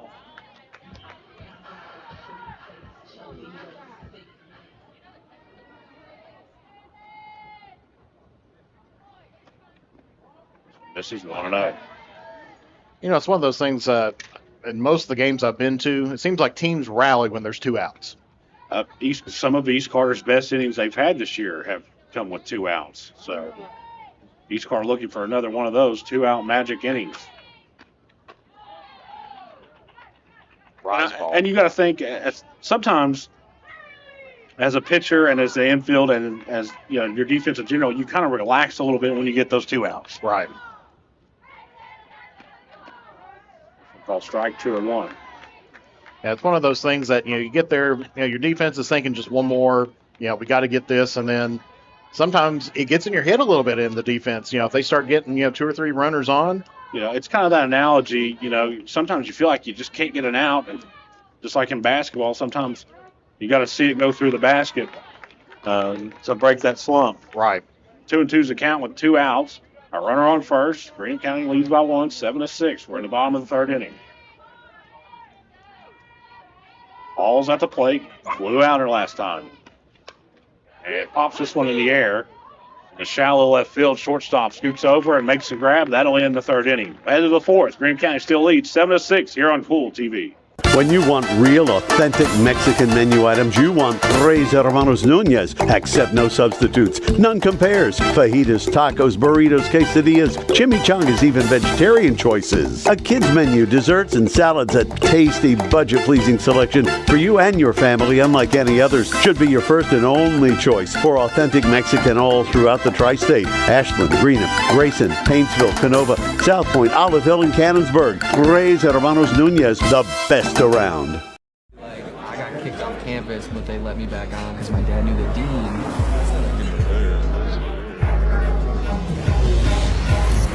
Give me that ooey gooey, crispy, crunchy, mouth watering. Give me that meaty, treaty, zesty, bestie, garlic saucy. Give me that dippy, doughy, melty topping, pepperoncini popping. Give me that cheesy, saucy, tossy, Papa John. Give me that foldy, pepperoni, tantalizing. Give me that choco chicky, sticky, sweetie, hypnotizing. Give me that dippy, drippy, drummy, rippy, Papa wangin'. Give me that cheesy, saucy, tossy, Papa John. Better ingredients, better pizza, better get you some. Now I'm talking about, yeah. Back out here on Kool TV, ready to start the 4th. 7-6, Greenup County leads over East Carter. And it looks like clouds begin to thicken, Jeff. And it looks like we got a change in the circle right now. Let's see. Number 21 going to be pitching. That's going to be Lake and Nip. So that's going to close the book on Tessie here this evening.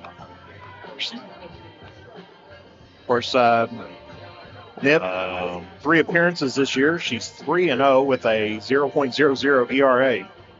Or a 0 ERA. I forgot the decimal point on that one. Pitched 10 innings. Giving up 4 hits, 1 run. No earned runs. So that would give her a 0.00 ERA. And no bases on balls. So, and 3 appearances here in 10 innings. And we're back to the top of the lineup here.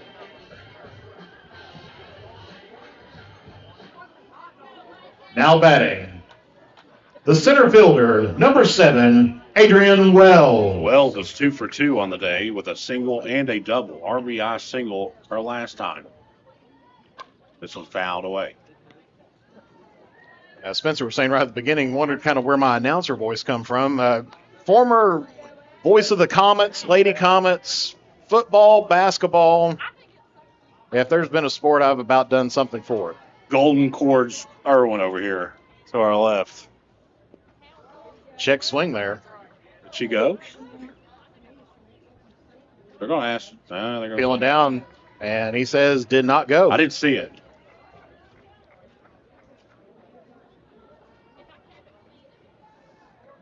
Yeah, so that time, umpire down at first base, waved it off, said did not go. I don't see much dispute coming out of that East Carter. That was going to miss there. League 2-1 the account.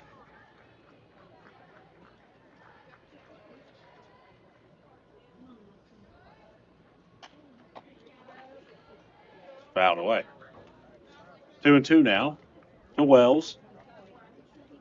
Matthews sits on deck. Then Lawrence, who hit that 3-run shot back in inning number 1. Third time through the Greenup County lineup here. Getting 7 up on the board, 3 in the first, 1 in the second, 3 in the third. Yeah, East Carter's been held scoreless in the bottom of the second and third, but put 6 up in the bottom of the first. Out of the way also.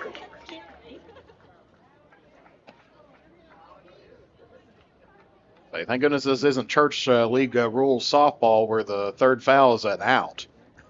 All right. Is that the rules? Yeah, it's if you have 2 strikes and you fouled off, you're out. This one pulled down the left field line, going to get past the left fielder. A couple bounces, hits the wall. Wells rounds first and goes to second, and will be in there for another stand-up double. Wells now 3 for 3. 2 doubles and a single. Now batting, the third baseman, number 16, Layla Matthews.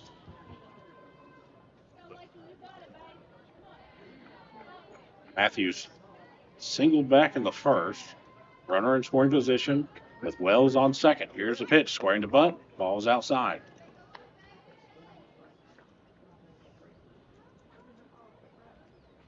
Matthews, a .459 hitter here on the season.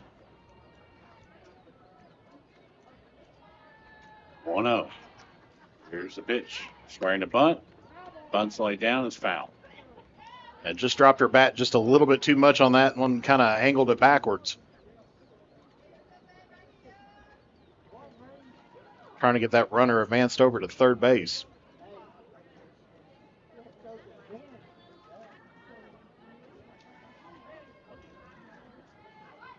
Where's the bunt again? She went. Sure did. Counts down 1-2. As we said, it looks like on the radar, a little bit of rain starting to head our way. Yep. And I don't think it's going to be heavy enough to stop the game, though. No. Swing and a miss.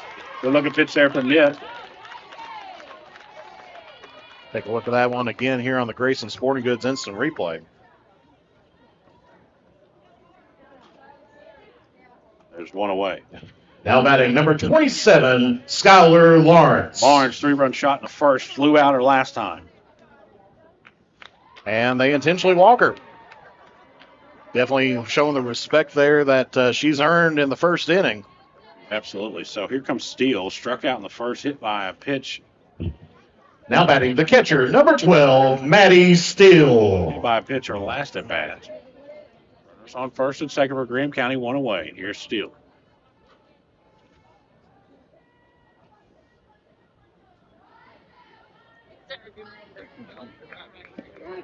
Good looking pitch there. 0-1. Still .397 here on the season. Trying to see if Greenup County can continue on their scoring streak. Runners at first and second. 1-1 now. Yeah, big play here for East Carter. Get one hit to the shortstop or third baseman or even the pitcher. They can throw over to third and get the force out. That'd be huge for them.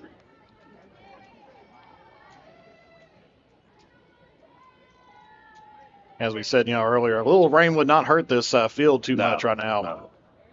It's outside, 2-1 down.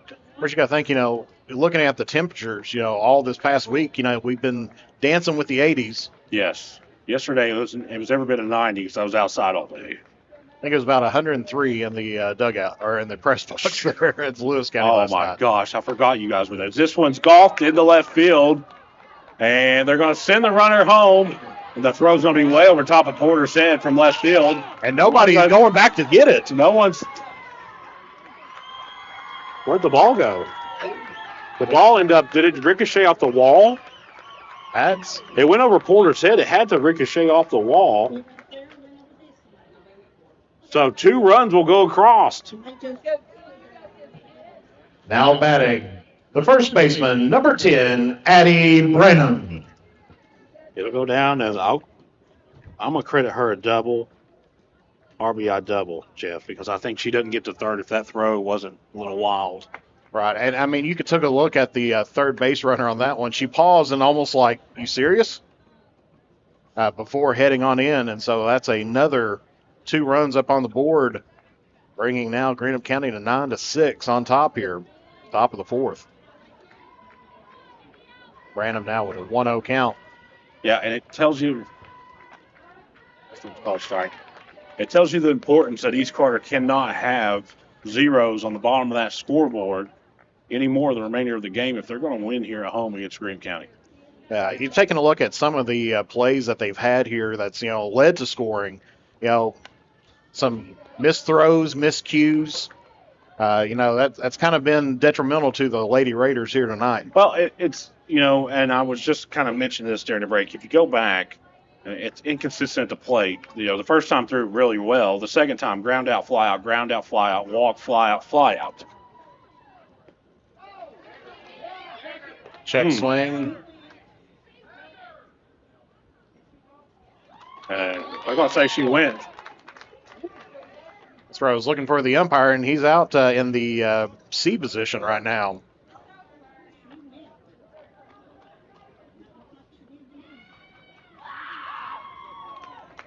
And that's going to set her down.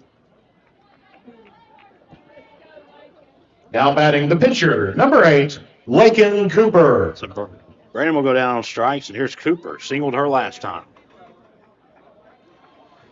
Now, once again, another one of those tough situations, there for the umpires. The umpire's over in the C position in between second and third. Typically, your home plate umpire's right there in on it, and, Was the right call made, Jeff? I do believe so. Okay. 1-0. Missed on the outside there, 2-0.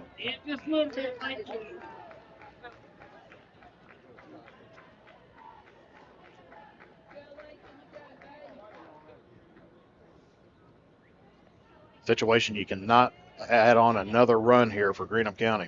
It's called strike 2-1. Nice. I'll say this. This is a back and forth battle, and you're in matchups kind of like this sometimes, but it's like, sometimes you'll see those football games where a team will win 49-42, and people will be mad at the offense for not scoring another touchdown. Right. Well, and mentally, too, that put double digits up on the board. I mean, even though you're only just four, a good old-fashioned shootout. That's just sometimes you'll get games like that, and it wouldn't surprise me if East Carter put 5 across in the bottom of the fourth. So. Oh, absolutely. I mean, they proved they can put 6 across the board in the first inning there. This one found a way. This may be one of those 15-14 or 14-17 type games. You just never really know, and things may get a little sloppier as rain begins to move in.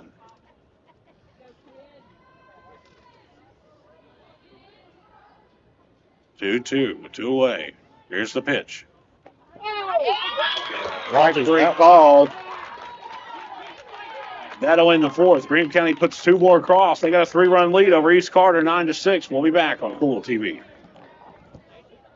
Primary Plus is celebrating 40 years of its mission of quality, advanced, affordable health care. With over 11 primary care locations throughout the region, Primary Plus believes in our communities and our patients. The Primary Plus name means primary care plus so much more. Offering extended services such as women's health, pediatrics, dental, counseling, diabetes management, infusion services, and on-site pharmacy that offers free delivery. Primary Plus believes in connecting health care for you and your family and is always welcoming new patients. Learn more at primaryplus.net. If you can picture yourself in a better job and a better life, there are thousands of openings in Kentucky right now.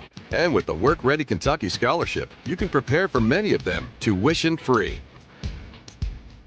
Good at Ashland Community and Technical College.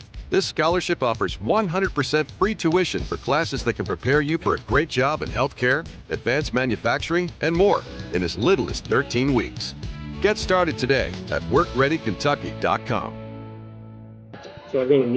All righty, welcome back here to East Carter Middle School, where the score right now, Greenup County 9, East Carter 6, with East Carter getting ready to come up here in the bottom of the fourth. And so keeping Cooper in the circle here for Greenup County.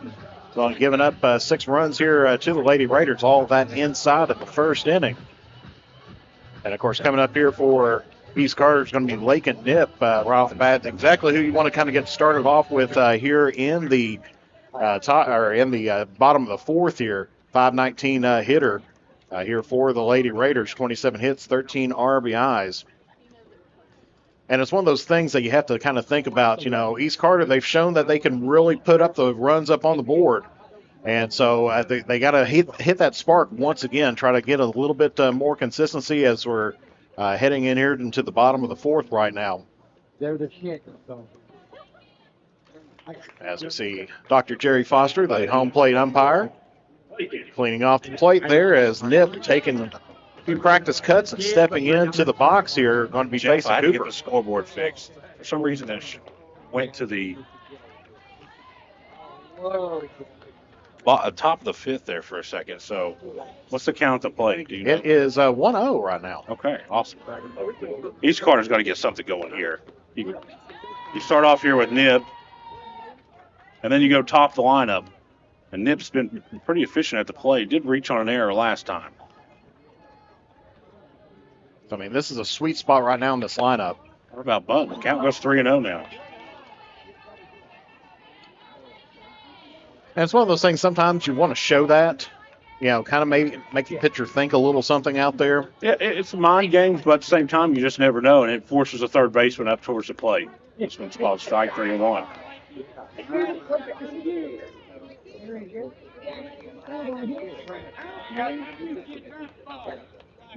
Just like in Field Dreams, sometimes you want to give him that little wink right before. This one, bunt's laid down. Pitcher is going to try to throw it. There's no play. That's successful there. That'll go down as an infield single for Nip. And here comes Combs. Did single back in the first, grounded out her last time.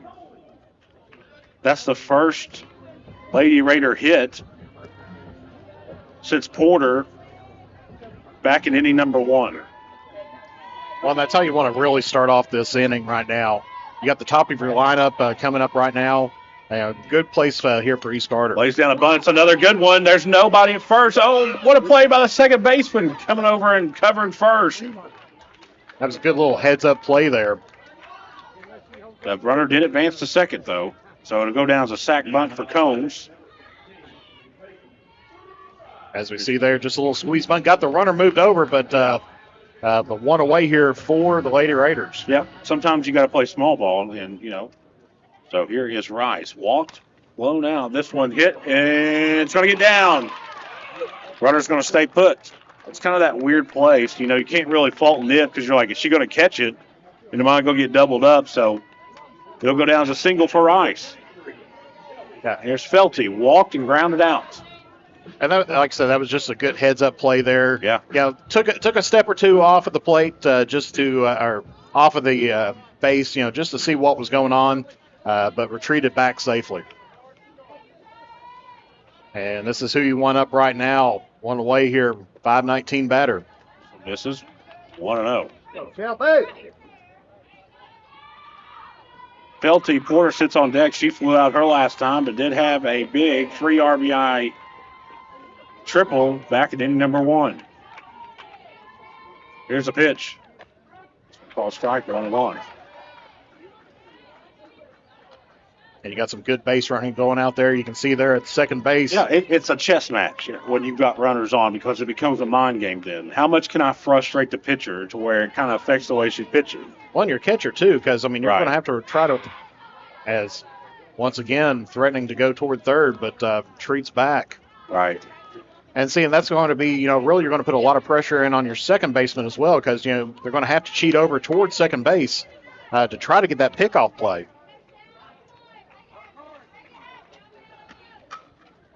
Popped up in the air. It's a well-hit ball. It's one hopper off the fence. Runners take off. Nip Brown's third. She will score. It'll go down as a RBI double for Felty. And that was just a great job right there by Felty, putting that, taking it all the way out to the fence. Now batting number 24. And bringing one across. So runners on second and third now, and here comes Porter. Did fly out her last time, but does have 3 RBIs on the day. 9-7, Greenup County lead. Big at bat here for Porter. And I was about ready to say, if I was in this situation, you got an open first base, just go ahead and send her on down. It's a strategy. A lot of people won't agree with that, but here's why. You walk her there, that way you can touch any base, and it's a force change. Right. Well, in East Carter, you got to think, the first couple runners got on base, the first runner got on base by a bunt, and they advanced her over by a bunt. Right. Here comes Porter. Walked her last time. One, the gap will tie this game. Go-ahead run stands on first. Here's a pitch. Hard hit on the outfield. It's going to get down. 1 run will score. 2 runs will score. And we're all tied at 9. This one's going to go in the outfield. Runners are going to go from first to second, third. Runner's coming home, and she's in there. 3 runs will score for East Carter, and they've taken the lead 10-9. And that's exactly what you like to see right there, because we were talking about the frustration kind of going on there with the runners that they had there, and the catcher just throwing that ball out there into the outfield, just missed the connection there. Now we're going to get a mound visit. East Carter has taken the lead after putting 4 more across here in the bottom of the 4th. It's 10-9.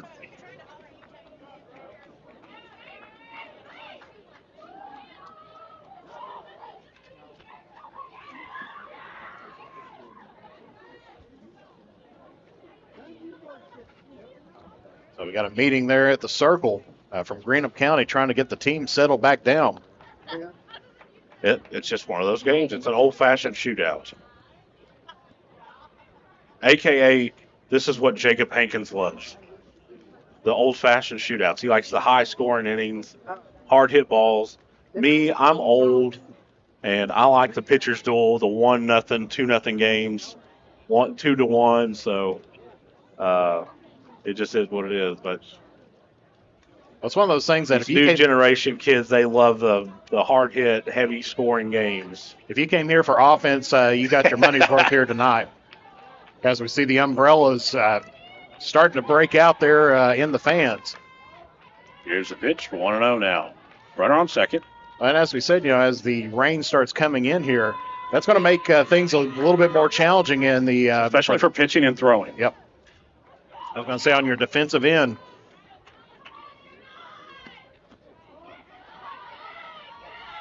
As we see, that one's on the inside there. In the dirt. Wouldn't surprise me if they try to bring her a towel. They did earlier on. She got a little bit wild there in the first inning. Brought a towel out to her. 3-0 now. They just missed that in on the rise ball.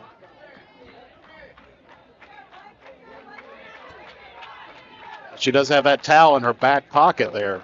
Runner in scoring position here for East Carter. They've already put 4 across in the bottom of the 4th, leading 10-9. Here's the pitch, called strike. Got the eagle's eyes of Taylor here, our camera person here today.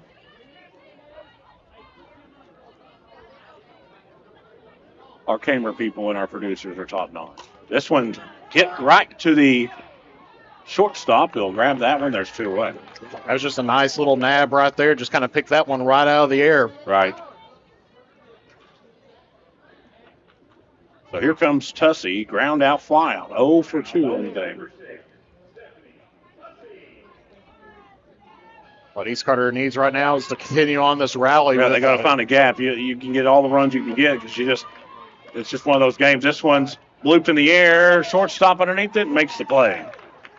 East Carter puts 4 across in the bottom of the 4th. They lead 10-9 over Greenup County. We'll be back on Kool TV. I'm April Perry, the CEO of Kentucky Farmers Bank. On average, our employees have been with Kentucky Farmers Bank for over 10 years, and that is important to you and us. We want you to know who you are dealing with. Whether you are financing a new home, buying a car, or remodeling your kitchen, Kentucky Farmers Bank is the better bank for all your needs. Kentucky Farmers Bank, the better bank for all your financial needs since 1931. Located in Ashland, Summit, and Catlettsburg. KentuckyFarmersBank.com. Member FDIC and equal housing lender. If you're looking for a complete discount pharmacy with old-fashioned service and excellent prices, look no more. Since 1979, Stultz Pharmacy has provided our area with the finest in pharmacy care, 24-hour emergency prescription service, free delivery, and drive-through service for prescriptions. Stultz Pharmacy continues to fill all of your expectations. They carry a nice selection of gift items. For hometown service, see the professionals at Stultz Pharmacy in Greenup. More than you expect from a pharmacy. Stultz Pharmacy.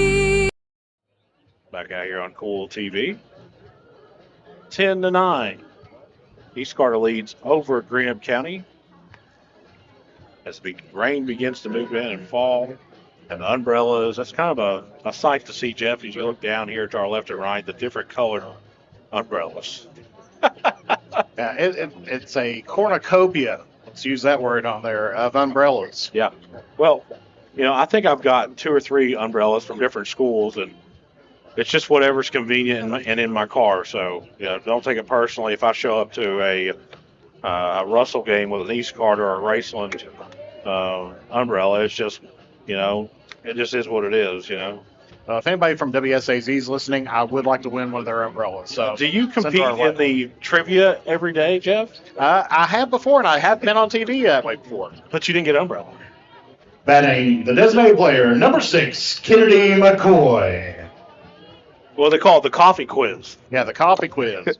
This one, chopped, bow. 0-1. I tell you, I have heard my name on there before. Of course, you don't win anything. Actually, I was really happy the other day. I got my name on the radio with Professor and Stephanie. Really? They said if you won if you had $100 in your younger days, what would you do with it? What would I do with it? Yeah. I'll tell you mine, give you a little time to think on there. I said that I would, first of all, I would go to Toys R Us and spend, some money on some toys. Go to Pocket Change at the Cedar No Galleria, which is now the Caova Mall. There's a strike there. I've made up my mind what I would do. I'd buy as many stocks as I could in Amazon. That's true. But your younger self, though. Oh. And I did finish up with saying I'd go to Electronics Boutique, which is now GameStop. It's like EB Games, bro. And Radio Shack. Yes. But if you're asking the younger self of me, I would probably spend it all on Pokemon cards. Unfortunately, yeah. That's actually a pretty good. That'd be a good investment now, wouldn't it? We all had them. Count goes full now. I do have to give it up to my daughter. She spent $75 on a base, or Series 1 base set Charizard. Yeah. And it's probably worth $500 now. That's what she sold it for. Yes. Swing and a miss. Boy goes down on strikes. There's one away. Take a look at that again here on the Grayson Sporting Goods instant replay. Here comes Grayson. RBI double the last time. Now batting the second baseman, number 25, Charlie Grayson. And it's crazy that, if we would have kept our card collections, and not just Pokemon, but baseball cards have went through the roof also, Jess. Well, I have to say, here's swing and a miss, 0-1. I do have to say that I collected baseball cards throughout the 80s and everything, and I had hundreds of them. Took them to a card shop, and he said, I can't give you nothing for them. You can buy an entire series of that over there for $5. Right. Another swing and a miss there, 0-2 now. Here to Grayson. Yeah, I bet he would have not say that now. No, if I would have waited until COVID hit in, COVID is what really drove up the prices of just about everything. Well, it was this one misses. It was people going back in the day looking for the old stuff that they used to own. Yep.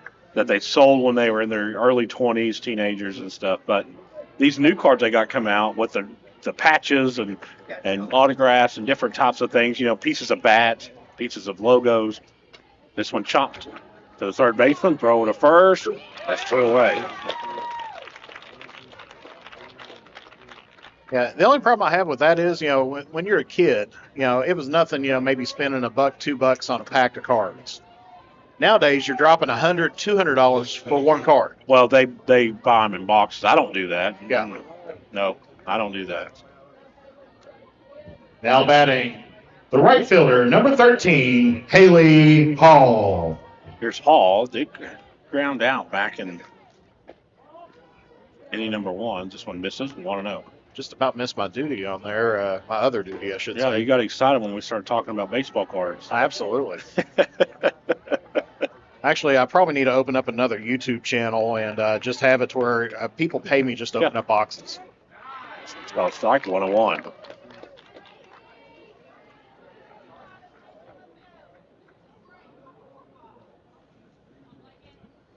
start off small with the little $3, $5 blind bags. Right.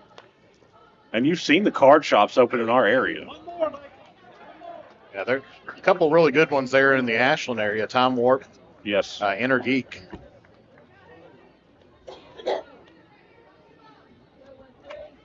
Got to give it up to Time Warp, too. They've been bringing in a lot of wrestlers.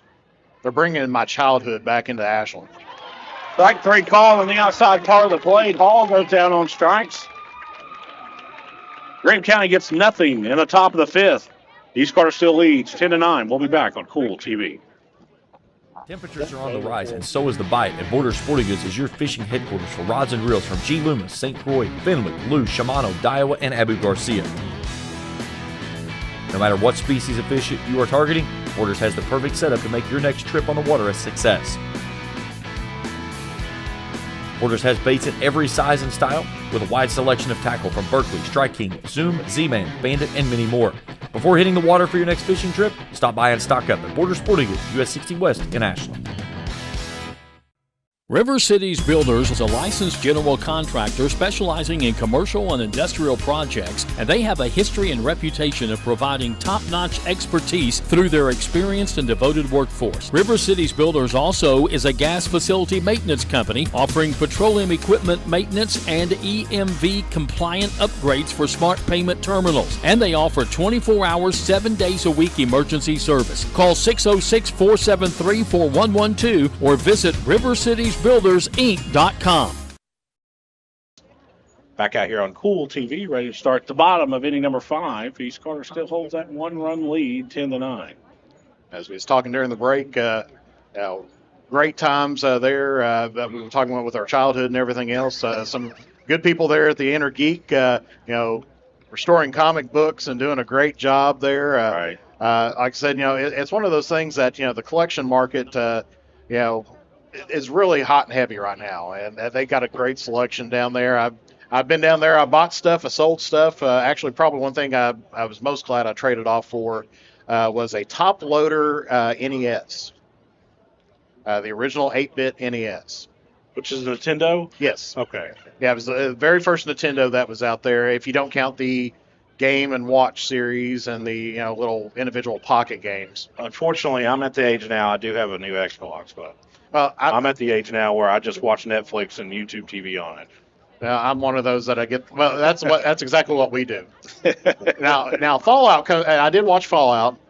Love that series, and it's one of those that as soon as I'm probably going to buy a new system when Fallout they make the new one coming out. Right.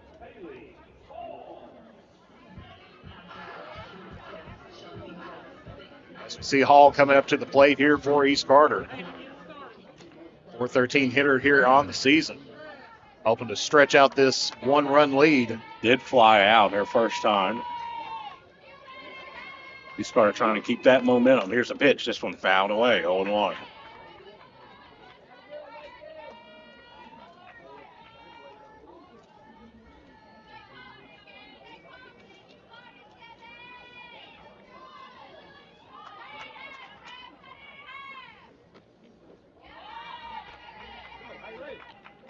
Hit on deck here for East Carter.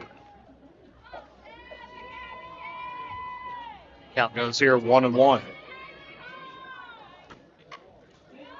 Fouls that one off. Count now 1-2 here to Hall.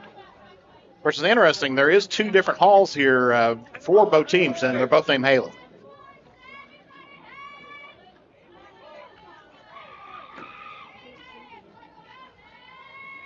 One, two. That one, a rise ball, misses there. Sorry. We want to thank East Carter for the hospitality. They kind of put up with us today, and we're up in the press box. Look at this. Ball will go down on strikes.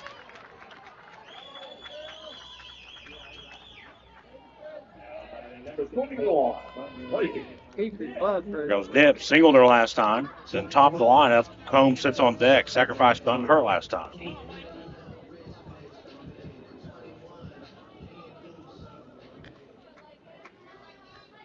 As you said, this very well may be a situation that we get into the 7th inning and be looking at a 1-run win.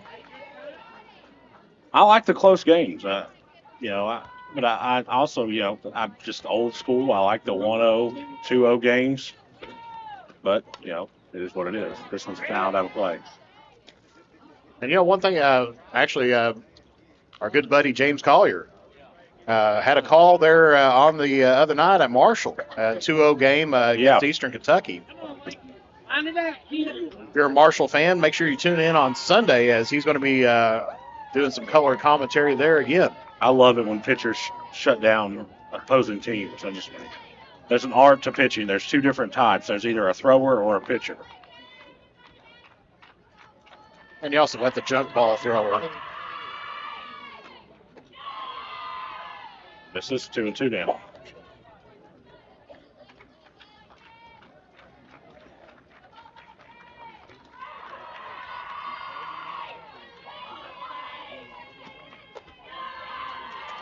Goes forward. Just missed in on the riser ball there. Come on, Mike, you work hard here, man. Let's go, 2-1. That's one thing about when you take a look at softball and the pitching and everything else like that. All for the net. So with one out, East Carter will have a runner on first. Top of the lineup, here comes Combs. Has a single, grounded out in a sacrifice bunt. 1 for 3 on the day. Yeah, it's just amazing the control that these pitchers have out there. Rise ball, the drop ball, the curve ball. I mean, it's just amazing what all they can do with that. Right. So misses 1-0.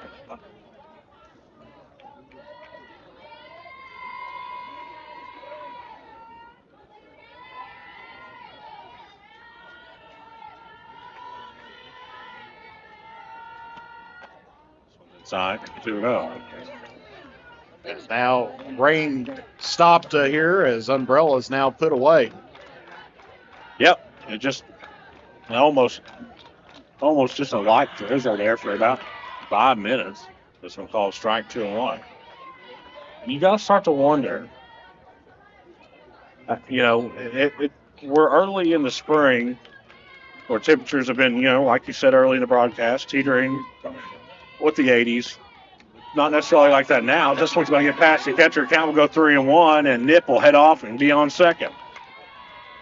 What point does the fatigue factor become, a part of the game? Because, there's no way that anybody's accustomed to the heat and the humidity at this point. Yeah, and the big thing is with humidity. I know all this morning I was, we talked about how much I sweat during the early part while setting up, but the humidity out there will get to you. This one's hard. It's going to get past the third baseman. Rounding third and coming home is Nip. She'll score, and it'll be an RBI double for Combs.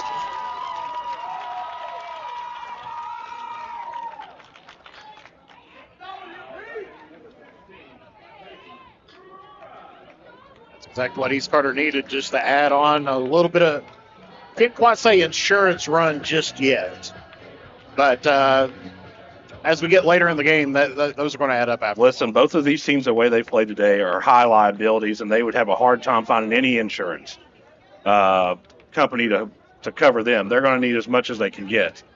Because, Greenup County's a team that can put 5 or 6 runs on you in the bottom half or top half of an inning. Same goes for East Carter. This, it's 11-9 right now. We might finish 20-21.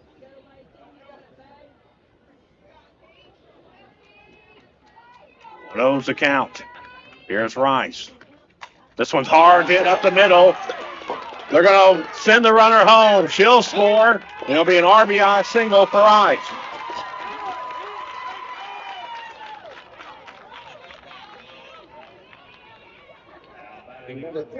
Does a little shimmy there on first base to celebrate. 12-9, East Carter. Currently on a, in basketball terms, a 6-0 run. Greenup County once held a 9-6 lead. Since then, East Carter has put 6 more on the board. It's 12-9, Raiders lead. Here comes Felty, RBI double her last at bat. So misses 1-0. Runner heads on to second. Uncontested. And you mentioned earlier on saying, in basketball, sometimes to break that kind of slump or that run, you got to see the ball go in the hoop. Right. This one, I think, getting Greenup County scoreless in the top of the inning has really boosted this team. It has, but at the same time, it's just a good old-fashioned shootout. It's that's what it is. You'll get these games sometimes, and I think that James Collier had one last night with East Carter and Lewis County baseball. Hard hit ball in the center field. Center fielder takes 3 or 4 steps off to her left and makes the play. There's 2 away now. I think that was a wild game there. I talked to the athletic director afterwards, and I believe, what was it, Greenup County's got, Lewis County. Lewis County's coach got tossed. Oh, were you there last night? I was crossing the road at softball. We had the double duty there at Lewis County last night. So Felty flies out. Here comes Porter. Does have an RBI triple. Flew out and walked. So 1 for 2. This ball is hit the center field.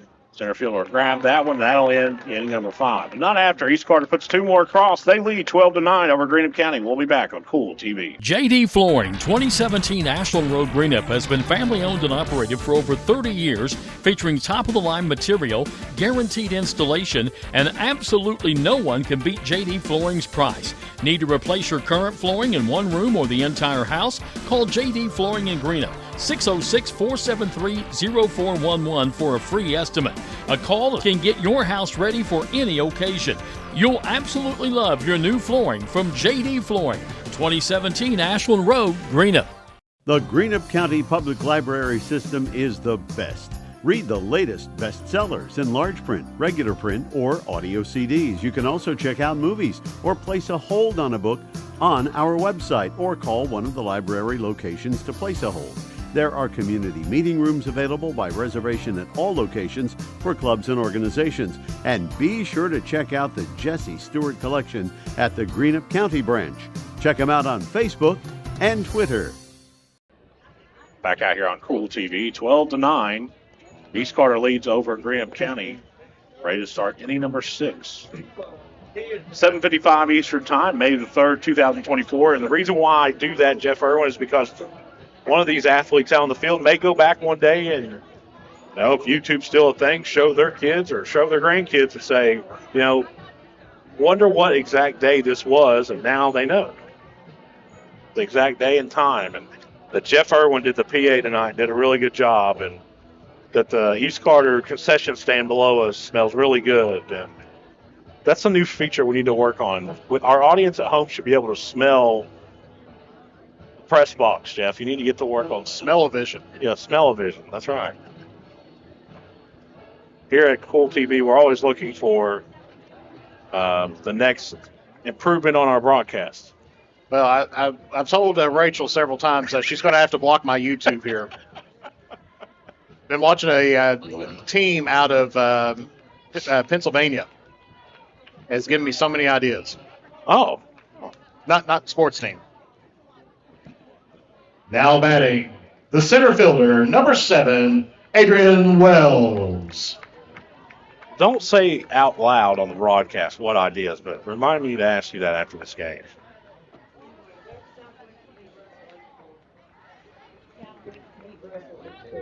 So we got a final. South Webster, the Jeeps, like you said, over in Ohio, has defeated Russell 8-4.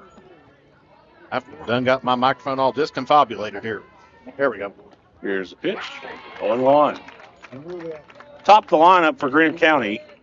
Here's Wells. She's only 3 for 3 at the plate today. A couple doubles and an RBI single, Jeff. That's a pretty good day. Not too bad of a resume there. No. This one, get up in the air. Right fielder, Trackey, makes the play. Going away.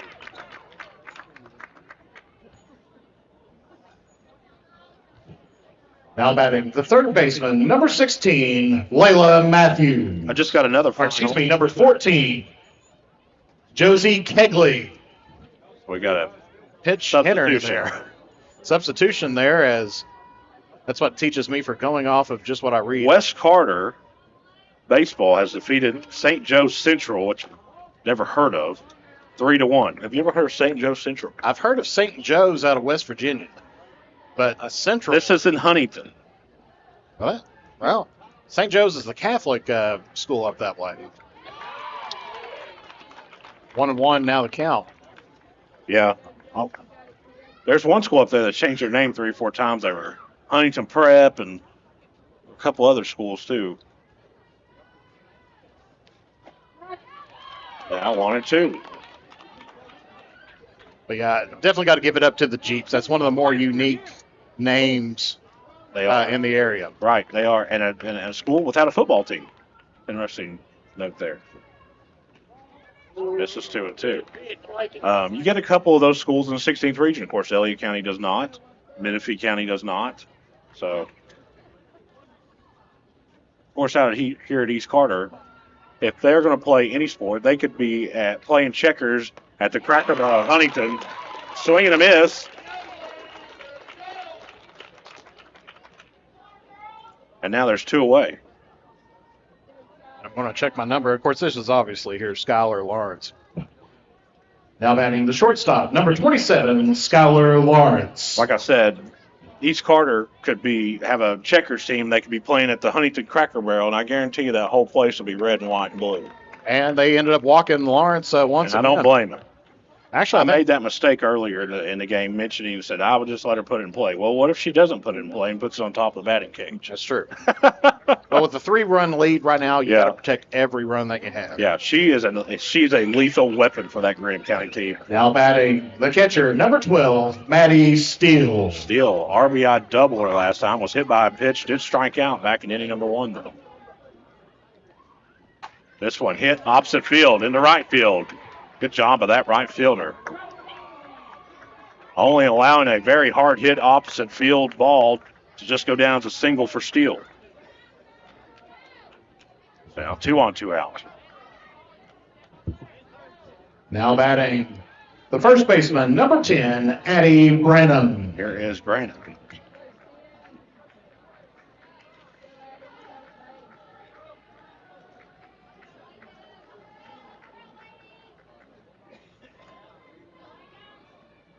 This one hit opposite field. They're going to wave the runner home. Throw home. It's going to be a close play. No. They're going to hold him. Good job of that right fielder. That was a cannon right there. Oh, right field. Saved a run. The Porter. Saved a run. I believe that was number 23, Felty. Saved a run right there. But now the bases are loaded. Now batting the pitcher, number 8, Lakin Cooper. Back-to-back singles. And here comes Cooper, who has a single of her own. Big at bat for Greenup County. Win or lose, you go back and look at this right here. This one call strike, 0-1.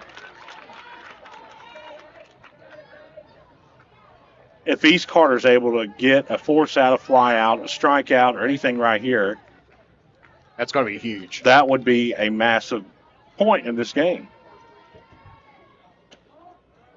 Because this is how Greenup County really won last night. You know, they had a lot of offense last night.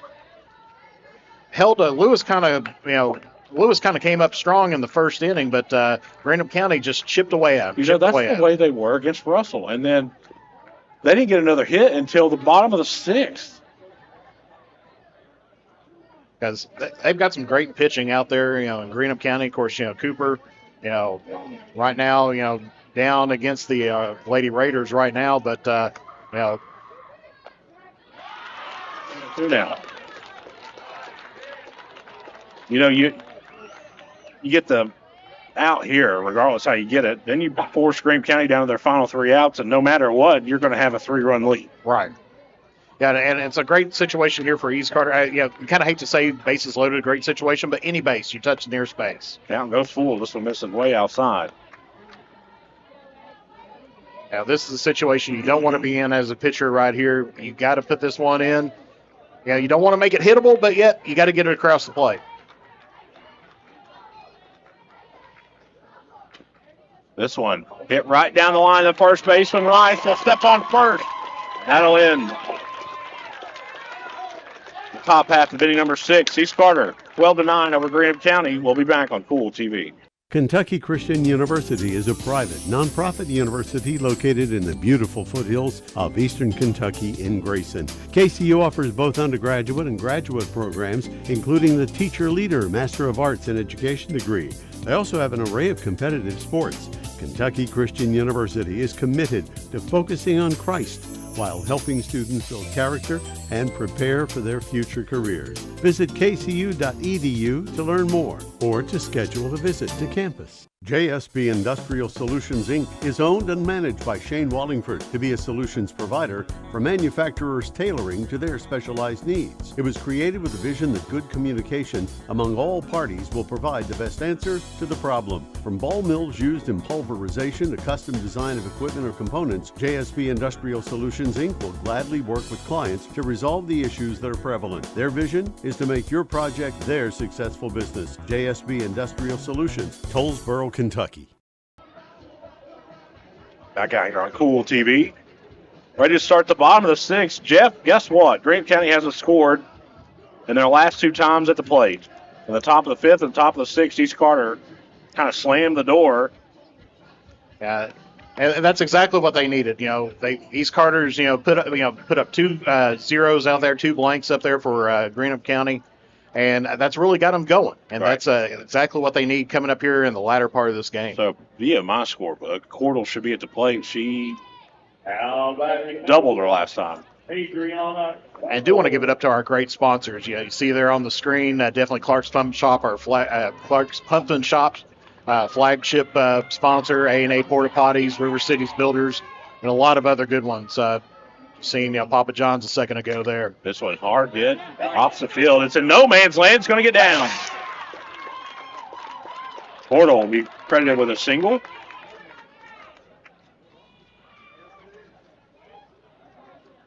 That's the way that you want to start things off here after.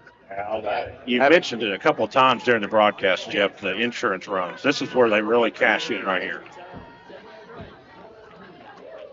Biddle up right now. Air, reached on an air, flew out. Counts 1-0. Now, the question that you're running into right now is, of course, they still got Cooper out there in the circle. At what point in time do you maybe switch over a little bit? Well, I don't think you do. I think if she started here in the bottom half of the sixth, if Greenup County don't score at least three at this very moment in the top of the seventh, they're not going to have to worry about taking the field again. Right. Just kind of call it the way it is. I mean, try to let her get it finished off here. Yeah. 2-0 right now here to Biddle. Or 3-0, excuse me. No, it's 2-0. 2-0? Yeah. That's what I was talking about to begin with. Now, there's a strike, so 2-1 now. The scoreboard is taking forever right now to update. Except for ours and Rachel. I don't think it's even going to work on the balls anymore. Rachel's doing a great job back here on her scoreboard. This one blooped up in the air. Shortstop turns around. There's one away. And got her over at first. Okay, well.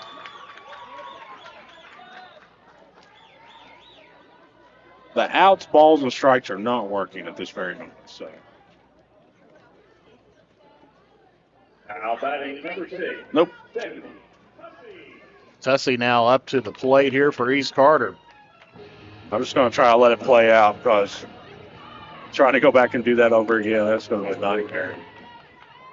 2 away here for East Carter.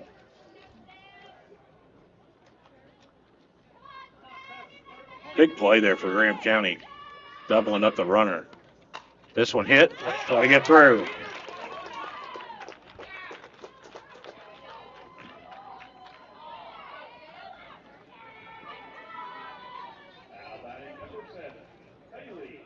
A great hit there by Tussey as Haley Hall coming up to the plate now here for the Lady Raiders. Tussey singles. Hall struck out her last time. Did fly out her first time.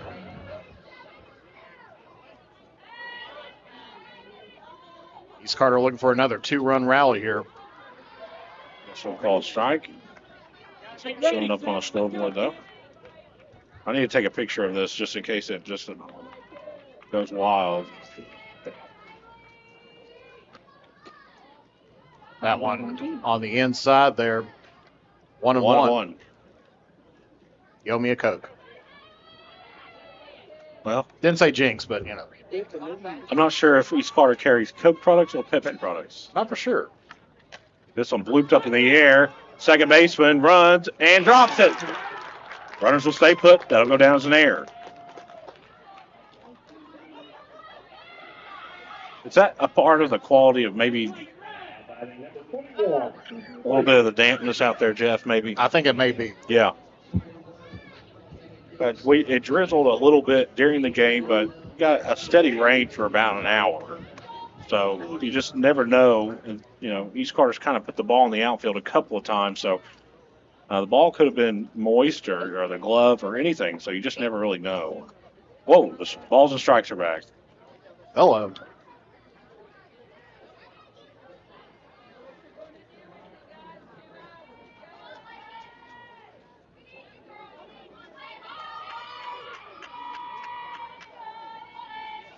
I guess it's just going to be a permanent 3-1 count, Jeff. That's what happens when you come out here.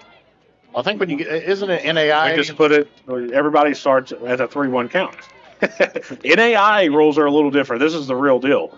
If you go to extra innings in NAI, they start the inning with a runner on second.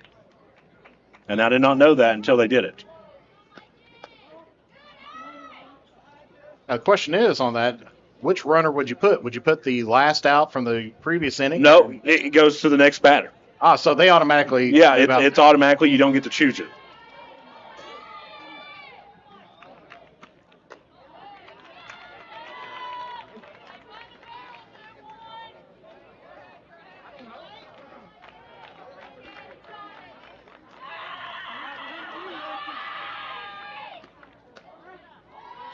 Ooh, strike catches the outside part of the plate.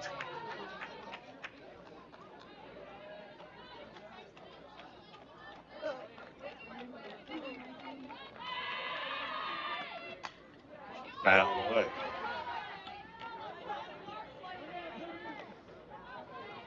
Hitting the driveway once again here at East Middle. See, the celebrities are in town now. Matt Clark has just made his way in here.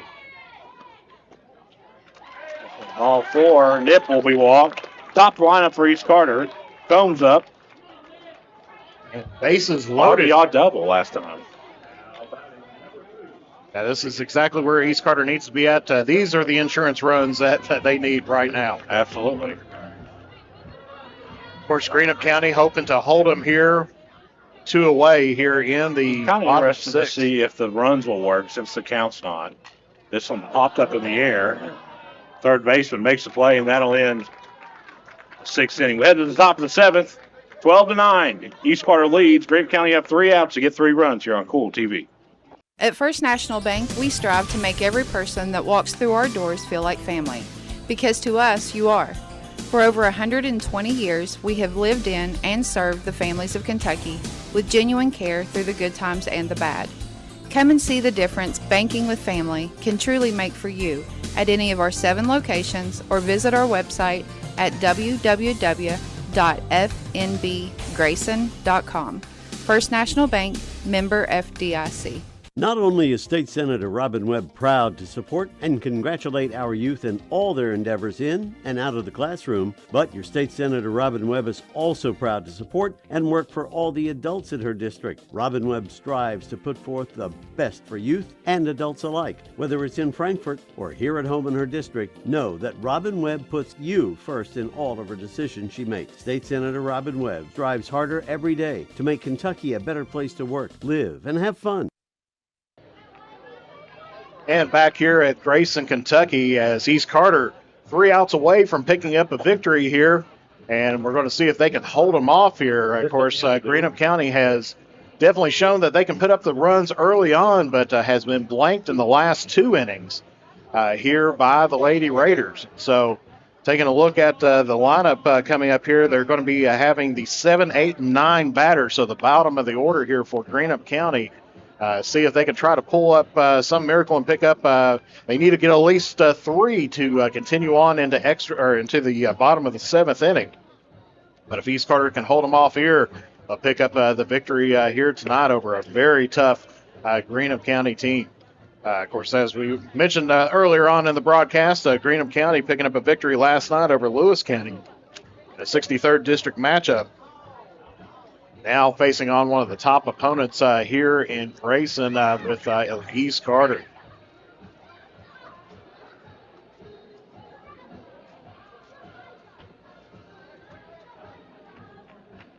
So meeting at the circle over there for the Lady Raiders, and we're ready to go here. Now batting the designated player, number 6, Kennedy McCoy. So McCoy coming up to the plate here, hoping to continue on the efforts here for Greenup County. First pitch is going to be in there for ball 1. Of course, McCoy, 317 hitter this season, hoping to keep things going on here or try to keep the game alive here for Greenup County. Jeff, I got the scoreboard fixed. That's right to the second baseman and flip it over first. That's what it lays.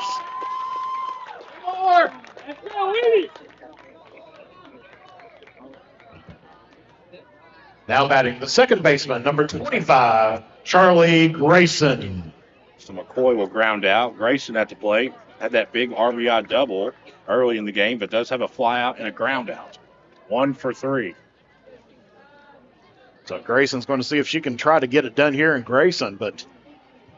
You know, I almost said that, but I just thought that would just be...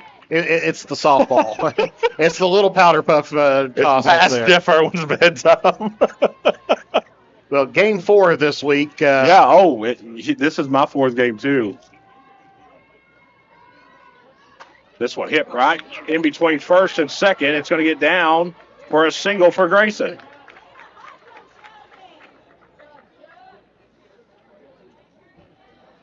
Here comes number 13. Well, nope, looks like they have number 21 here. Let's see if we can try to find a 21. Yep. Pitch hitting now, number 21, Morgan Collier. So Collier coming up to the plate now. That's our first plate appearance of the day. First plate appearance of the day, but she's 400 here on the season. 9 hits, 2 RBIs. Well, which would put you in any level Hall of Fame, just about. You're a 400 hitter for your career. Not for sure how many at-bats, though. That's the only thing you have to give on that. Right. Filling out the stats sometimes, you get like 3 or 4 players that's batting 1,000, and you take a look and they got 1 hit. Yeah. But you're batting 1,000. Batting 1,000. Here's pitch. This one called strikeable and one. I have to say that's, Cincinnati is the king. The Cincinnati Reds are the kings of an opening day victory. They always go 1-0. And I'm like, all right, Reds are in first place. This may not ever happen again for the rest of the season, but they're at least winning in first place today. Yeah, I think they're in 3rd place right now. Swing and a miss. Last time I checked, they were 16 and 15. They played Baltimore today, I think. The Orioles today. Might be. And then, Orioles probably one of the better teams in baseball, definitely in the AL. 0-2. This one misses way outside. Throw down to first, goes in the outfield. Another heads-up play by the right fielder. I'd save the advancement there on the second. Yeah, Felty over in right field saved a run in the top of the 6th when a base hit with 2 on, runner on first and second, and just made the runners stay exactly where they were at. This one misses also, 2-2. Of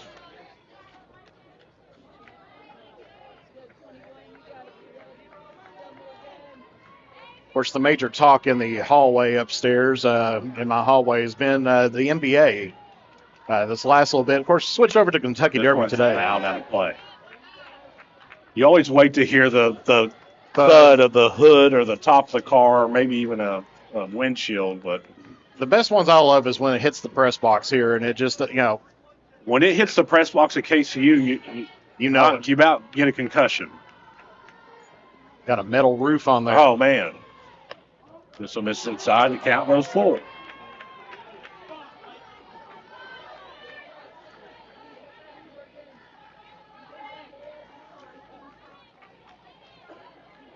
Full count now here.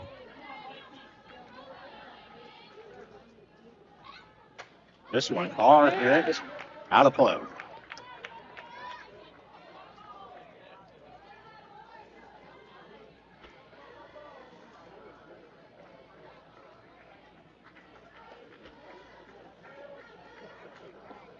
Collier here filling in for Hall. It's been a good at bat for Collier. This will be the 7th pitch, Jeff. Well, you know, if your last name is Collier, you have to be good. Now, hang on a minute. Now, wait just a minute. I just kidding. Of course, that was intended for James Collier. Absolutely. We kid because we care. What an at bat, though, for Collier, then, Jeff. This will be the 8th pitch coming up right here. It's way to battle there.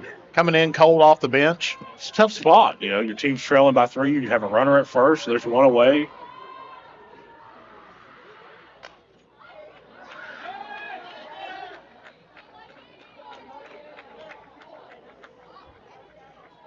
If the home run was behind the plate, she would have gotten about 5 or 6 of them by now. Yeah, absolutely. It's just it's the quality of ball players that Greenup County continues to produce. They've got these girls that are just very skilled, and they know what pitch they want, and when they don't want it, they fouled off because there's a count split. He's called on the outside part of the plate. Collier will go down and strikes. Take a look at that. Take a look at that again here on the Grayson Sporting Goods instant replay. As we're up to the top of the order now here. Now batting. The center fielder, number 7, Adrian Wells. 3 for 4 on the day, though, for Wells, Jeff. Couple of singles, a couple of doubles. A single did fly out there last time. Here's the pitch. This one misses 1-0.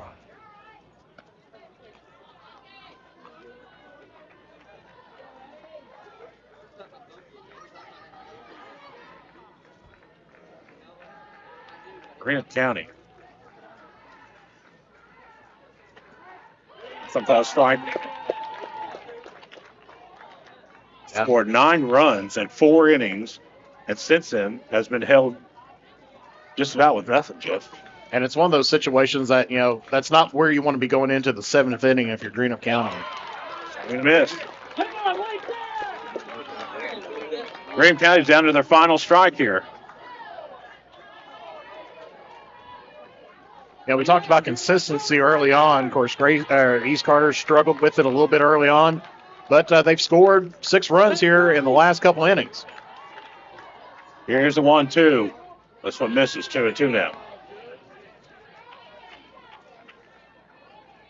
Greenup County looking for some 2-out magic here.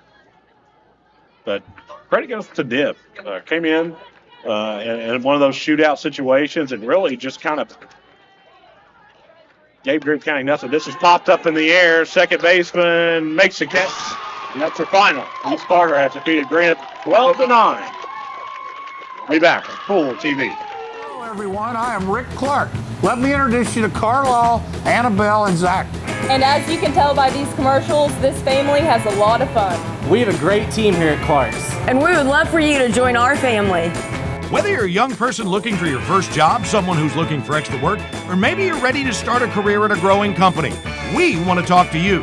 To find out more and start the process, go to myclarkspns.com. Clark's Pub and Shop. Return. Refresh. Refuel. Osman Pharmacy and Grill, located at 89 2nd Street in downtown Vanceburg, Kentucky, offers fast and friendly service with a hometown feel. Check out their specialty items in person or order them online at osmanpharmacy.com. Osman Pharmacy and Grill also has daily dinner specials where you can dine in or get your order to go. Stop by or call Osman Pharmacy and Grill today.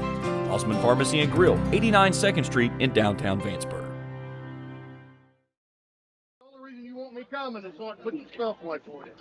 Back out here on Kool TV. Once again, we have a final. 12-9. East Carter has defeated Greenup County. I want to thank East Carter High School for allowing us to come out here and do this, and Carter County Schools. Thanks for the hospitality today. For some really great people, new friends we met today. And absolutely. One half of Frick and Frack. I always have to give them that because I think Frick was here tonight, but Frack, I think something happened to Frack there. So, and of course, Jeff Irwin, his wife, and It's Taylor here. Taylor, working camera. Of course, we have the best crew in the business. It's not disputable. Well, you don't nowhere else will you get producer, camera person, scoreboard operator, play-by-play, announcer. PA announcer, well, add on PA announcer, scoreboard operator. Yeah. And we enjoy doing it. We do it all here. And we enjoy it. So, once again, 12-9, East Carter defeats Greenup County. This has been a presentation of Kool TV. Hello, everyone. I am Rick Clark. Let me introduce you to Carlisle, Annabelle, and Zach. And as you can tell by these commercials, this family has a lot of fun. We have a great team here at Clark's. And we would love for you to join our family. Whether you're a young person looking for your first job, someone who's looking for extra work, or maybe you're ready to start a career at a growing company, we want to talk to you. To find out more and start the process, go to myclarkspns.com. Clark's Pub and Shop. Return, refresh, refuel. Temperatures are on the rise, and so is the bite, and Borders Sporting Goods is your fishing headquarters for rods and reels from G. Loomis, St. Croix, Fenwick, Lou, Shimano, Daiwa, and Abu Garcia. No matter what species of fish you are targeting, Borders has the perfect setup to make your next trip on the water a success. Borders has baits in every size and style, with a wide selection of tackle from Berkley, Strike King, Zoom, Z-Man, Bandit, and many more. Before hitting the water for your next fishing trip, stop by and stock up at Borders Sporting Goods, US 60 West in Ashland. I got kicked off campus, but they let me back on because my dad knew the dean.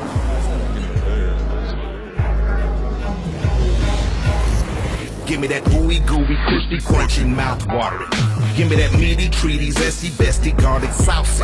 Give me that dippy, doughy, melty, topping, pepperoncini, popping. Give me that cheesy, saucy, tossy, Papa John. Give me that foldy, pepperoni, tantalizing. Give me that choco chicky, sticky, sweetie, hypnotizing. Give me that dippy, drippy, drummy, ripping, Papa wanging. Give me that cheesy, saucy, tossy, Papa John. Better ingredients, better pizza, better get you some. Now I'm talking about, yeah. Thank you for watching another East Carter Raiders broadcast live on Kool TV. This broadcast of East Carter Raiders softball has been an exclusive sports presentation of the Kool Sports Network and Kool TV.